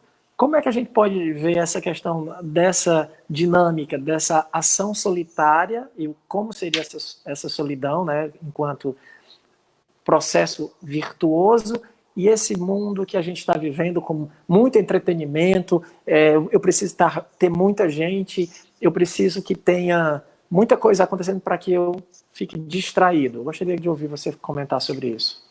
Muito bom. Primeiramente, desse espírito Lázaro, que é um espírito impressionante, os 4 textos que ele apresenta no Evangelho, a gente já teve ocasião, você participou disso nos nossos encontros lá de carnaval, de estudar cada uma das mensagens do Lázaro, de uma profundidade, de uma beleza. Eu diria que provavelmente Lázaro leu bastante Kant, você encontra às vezes na discussão dele um pouco do pensamento desse grande filósofo da moral, desse filósofo alemão, que é o filósofo que, no meu entender, antes lá da obra kardeciana, foi, já que Kant morre em 1804, Kardec encarna ou nasce em 1804, então, portanto, Kant trabalhou, os seus principais trabalhos foram do século XVIII, enquanto Kardec foi do século XIX, e Kant é o filósofo que, no meu entender, antes de Kardec, como filósofo, não que Jesus já não tenha colocado o conceito de virtude, para mim, de uma forma já especial lá atrás. Mas, em termos de filosofia, Kant é o filósofo da virtude ou do desinteresse. É ele que percebe bem a importância desse estado interior que caracteriza a virtude, que você está lembrando, que é um estado solitário, porque só você sabe se é virtuoso ou não, ninguém pode saber, a não ser você mesmo. Porque é o estado em que você precisa saber se o que te moveu para fazer o bem foi, de fato, o interesse pelo bem ou para ganhar alguma coisa. Só você vai saber disso. Então, a virtude também é solitária na sua própria identificação. Ou você sabe que é virtuoso e você reconhece isso, ou você sabe que não é, porque você percebe que há um pensamento oculto por trás daquela ação. O que moveu você foi um interesse oculto e não o bem pelo bem. Você ajudou aquela pessoa pensando em ganhar alguma coisa com aquilo. Você não foi movido pelo aquilo que o Kant chama pelo puro dever, de cumprir aquilo que é certo, de fazer o que é certo.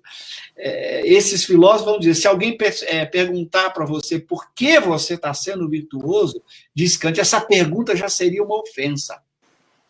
Já seria uma ofensa.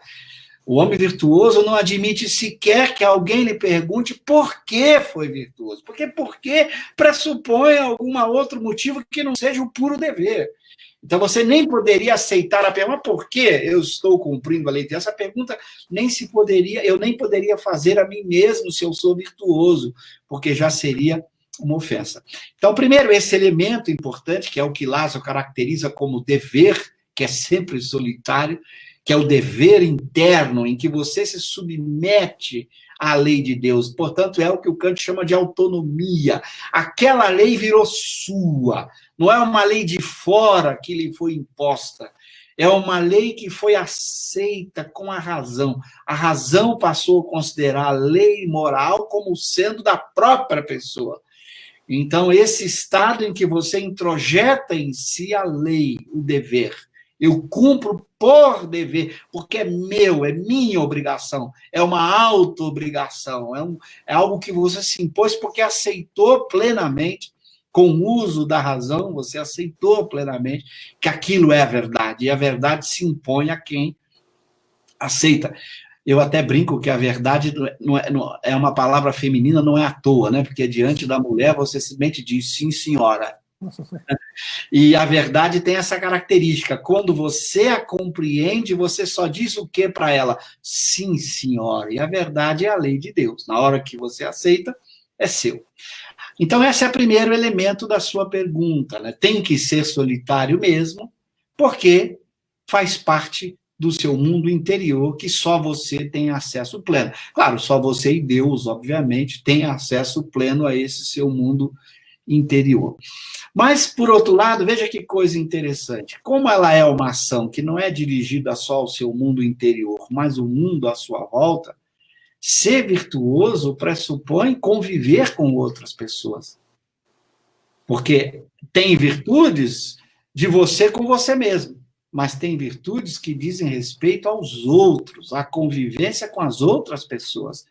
Então, embora a virtude seja solitária, você não pode deixar de conviver com as pessoas. O homem foi feito para viver em sociedade.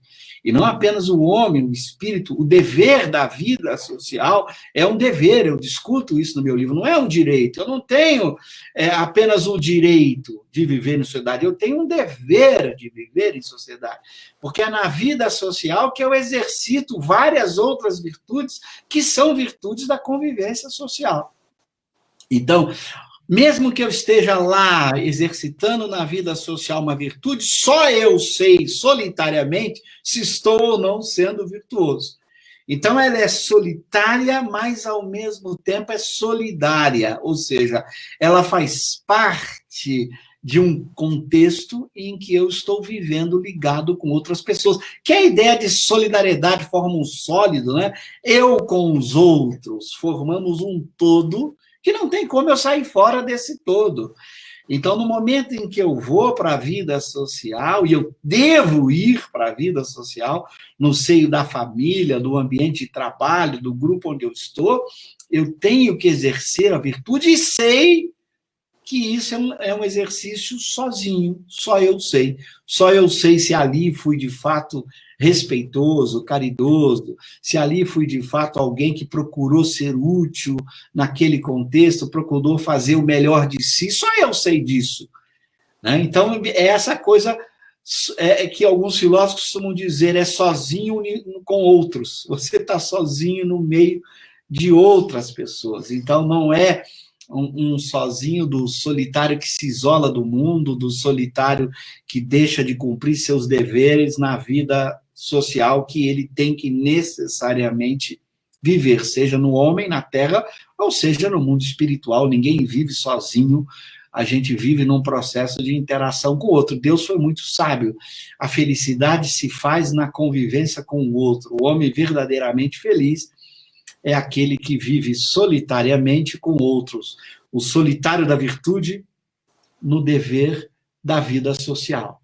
É o desafio, Cícero, é esse desafio que, como você lembrou, o Lázaro não tem suas vitórias, só você sabe, suas derrotas você sabe, e é isso, e você não vai se importando com isso, porque a satisfação interior, e eu discuto no meu livro, por isso o tema do meu livro é a lei natural e a verdadeira felicidade, que esse estado de verdadeira felicidade é um estado interior que você conquista quando vira ou quando pratica a virtude. A cada vez que é virtuoso, você sente uma alegria, um estado especial que vale a pena. Não é essa alegria simplesmente que te move, é mais que isso, você está movido pelo dever. Não foi o interesse de buscar alegria que te moveu, a alegria é consequência, não é o móvel. O móvel é a causa da ação moral. A causa é o dever, a obrigação de cumprir a lei de Deus. Mas olha como Deus é sábio. Tenha por dever, por móvel da ação virtuosa, o dever, e você vai ganhar como consequência um estado interior de paz e alegria que não tem nada no mundo que propicia mais paz, alegria do que a ação virtuosa. Aí você descobre uma alegria da alma muito maior que todos os prazeres que o mundo pode lhe oferecer. É por isso que o homem virtuoso, quando conquista e vai praticando a virtude, ele não abre mão de continuar sendo virtuoso. Ele percebe que esse sozinho, com outros, é algo muito especial. E ele faz tudo para continuar sendo virtuoso. Exatamente, Cosme. É isso. Aí só para a gente encerrar, que a gente vai chegar, coloquei aqui, né? Tem uma citação do Sponville, quando ele fala sobre moral, né? Quando ele diz: isso não substitui a felicidade, é por isso que a moral não é tudo. Isso não substitui o amor, e é por isso que a moral não é o essencial. Mas nenhuma felicidade a dispensa, mas nenhum amor basta em seu lugar. Ou seja, a moral é sempre necessária. Ele coloca, né, os limites dentro de um pensamento materialista que ele tem, ele vai até ali, mas para encerrar, eu queria, antes da gente fazer as nossas considerações finais, essa questão, porque você fala leis naturais, o título do livro, né, as leis naturais e a felicidade. Então a gente pode dizer que, no fundo, o resumo é essa busca da felicidade, o papel da felicidade. É possível ser espírita e ser triste? O que é que você me diz aí sobre isso para a gente encerrar? Lembra, se você pega a definição de espírita dada por Kardec, você lembra bem? Kardec diz: reconhece o verdadeiro espírita pela sua transformação moral e pelos esforços que emprega para vencer ou para domar as suas más inclinações. É claro que ele pode ter momentos de tristeza, mas nunca momentos de tristeza que ele não os combata. Essa é a diferença. Podem surgir, vão surgir, dada a sua condição de ainda cultivar desejos ruins, sentimentos ruins, vão surgir necessariamente na vida do espírita momentos de tristezas.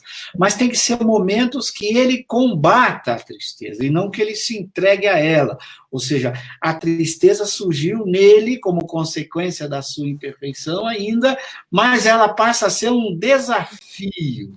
Algo que ele enfrenta, ele busca alegria o tempo inteiro. A alegria é a meta, a tristeza é uma contingência de sua imperfeição, que ele sabe que vai surgir de vez em quando, mas ele tem que combatê-la com todas as forças que ele possui. Então, o espírita, eu diria, corre atrás da alegria e foge da tristeza.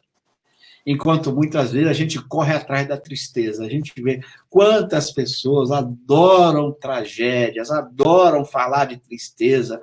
Você pergunta como está, ela conta.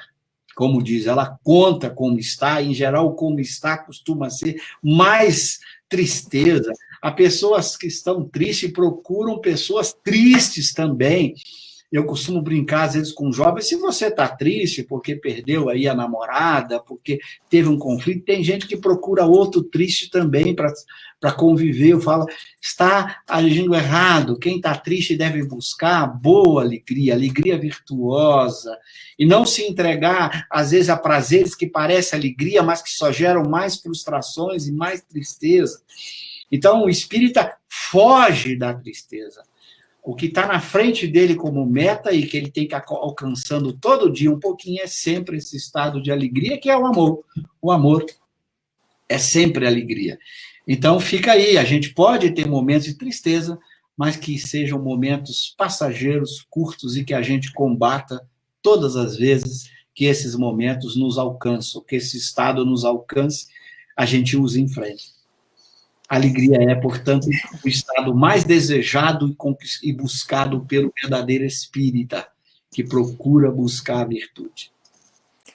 Cosme, só gratidão. Queria lembrar a todos, né, que o livro já está à venda. Você pode entrar e encomendar, não é? Assim, todos os livros. Eu apresentei os que a gente tem aqui, né? Olha, eu recomendo todo mundo que está... Opa, deixa eu ver. Aqui é o pessoal que está estudando. Esse é o primeiro. Muito bom. Espírito e Matéria. Eu não vou vender eu não vendo o meu, porque o meu está assinado aqui, né? Então, olha aqui, tá aqui. A Ana já está colocando tudo aqui, todos os livros, para eu não ficar errando a câmera. Queria também... tá aqui, As Leis Naturais e a Verdadeira Felicidade. Entra lá no Kardec Books, tem outro material de outros filósofos.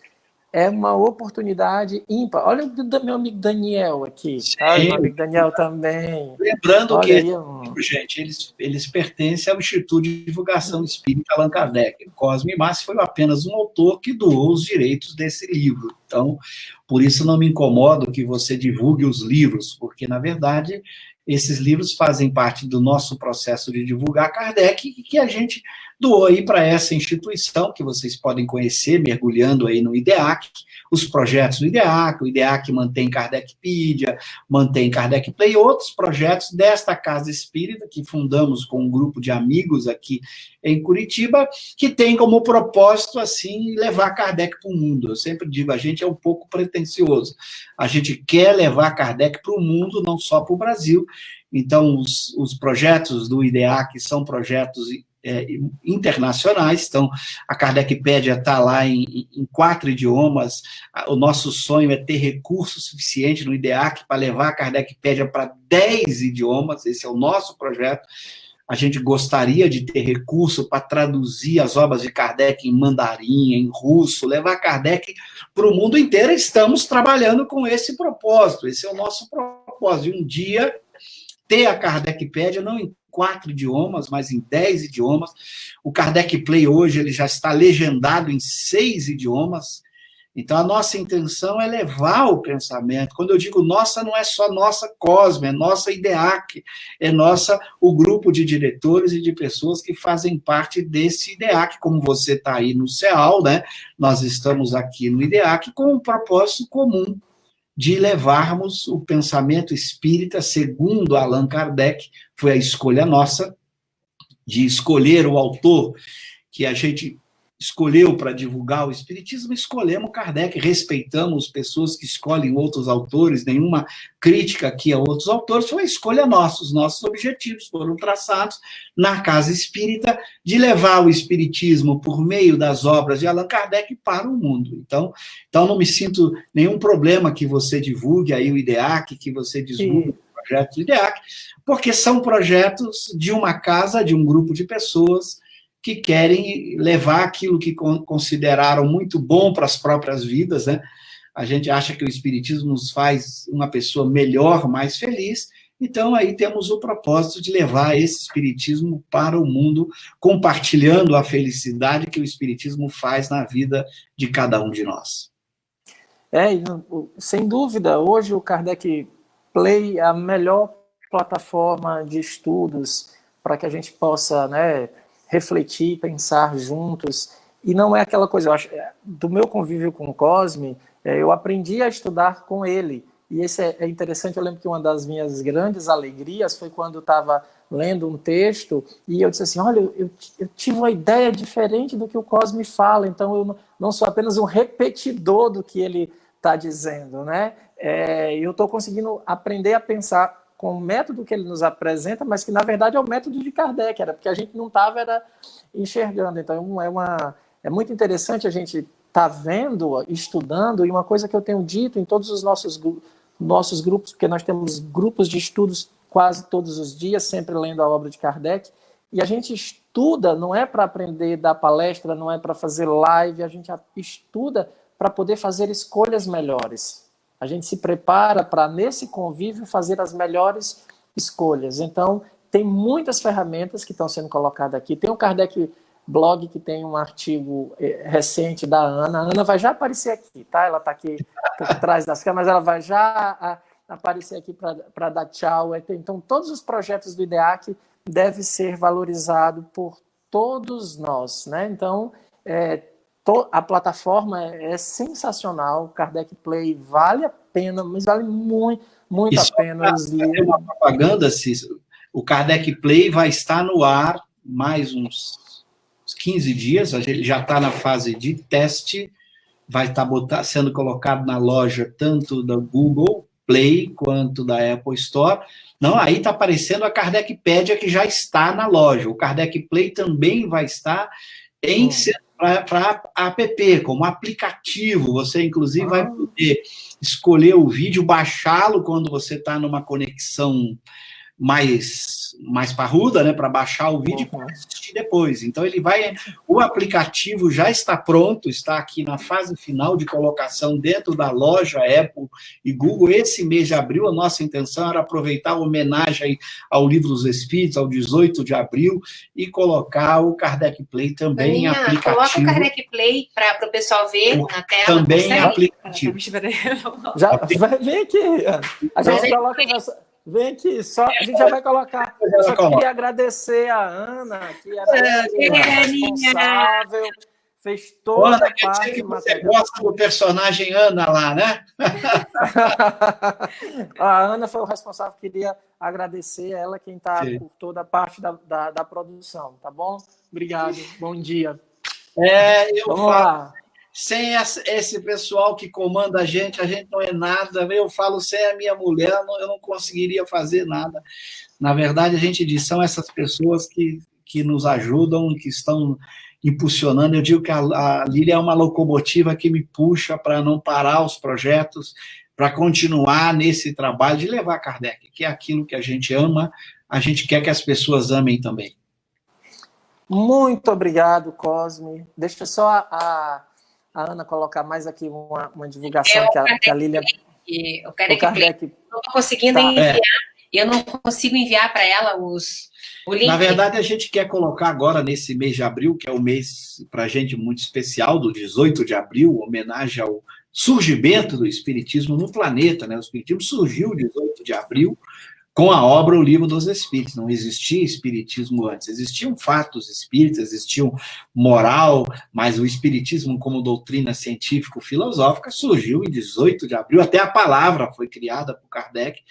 Então, a gente quer também fazer uma homenagem agora em abril, lançando o aplicativo para facilitar aquelas pessoas que hoje preferem usar o celular do que o computador, né? O celular ou o iPad, né, Cícero? As pessoas hoje usam o celular e o tablet do que o computador. Estava faltando ter um aplicativo próprio para essas plataformas, e graças a Deus gastamos um ano aí de recursos, foram investimentos que foram feitos, e não é fácil, não é barato fazer aplicativo, e na verdade a gente fez 2 aplicativos, que são 2, um para a loja, outro para a loja. Isso dobrou os custos, e a gente investiu com muita alegria para poder colocar à disposição de todo mundo, e também o aplicativo que vai estar lá em idiomas diferentes, para que as pessoas possam, de qualquer lugar do mundo, ver as aulas sobre Kardec. Ok? Gente, é muito bom esse papo final, onde as pessoas sabem disso e sabem que há um custo, há uma produção, tem um trabalho, né? Eu sempre digo, o CEAL, que tem despesas bem menores, eu já tentei, diante das faturas, aplicar passes para ver se pagava, e não consegui. Eu peço muito, se pague, eu tenho muita vontade que ele se pague sozinho, mas não consegue, exige de nós, né, cooperação, trabalho, esforço, a gente vai ter que fazer. Todo mês aqui no IDEA, quando chega, será que passa e paga a conta? Não paga, não, passa para frente as contas, passa adiante. Então, eu queria agradecer a todo mundo que está aqui. Gente, realmente não vai dar para a gente ficar agradecendo a todo mundo. Dar um abraço geral em todos, avisar para quem está aqui online que hoje à noite a gente vai fazer também mais uma live, à noite às 18 horas, né, 6 horas da noite. Vamos falar sobre a amizade, né, vamos também usar esse formato assim de ligando para os amigos do grupo, porque está todo mundo com saudade de todo mundo, então a gente vai fazer uma live, todo mundo entrando, feliz, assim, né, para a gente, né, ficar bem feliz. Muito obrigado, é muita gente, é muito abraço que a gente deveria ter que dar e abraçar a cada um, mas no momento não é possível, mas eu acho que deu para a gente diminuir um pouco a saudade. Muito obrigado, Cosme. Obrigado. Muito obrigado, Lilian. Eu que agradeço a você, a Aninha, por esse convite para estudar. Estamos aí, vamos aproveitar quando precisar, terei um grande prazer estar com vocês de novo. E vamos adiando a saudade, porque a hora que acabar tudo isso, a gente vai se encontrar. Haja abraço de saudade que a gente tem, porque a gente está, mesmo com os nossos amigos aqui do IDEAC, só fazendo via virtual. Então, uma alegria, muito obrigado de coração, e continue nesse trabalho tão bonito de levar Kardec também para todos, um trabalho que a gente sabe que vocês fazem aí em Fortaleza. Um grande abraço a todos os amigos aí de Fortaleza, que Deus dê saúde e forças para que vocês continuem ainda por muito tempo levando o Espiritismo, levando Kardec para o mundo. Muito obrigado de coração.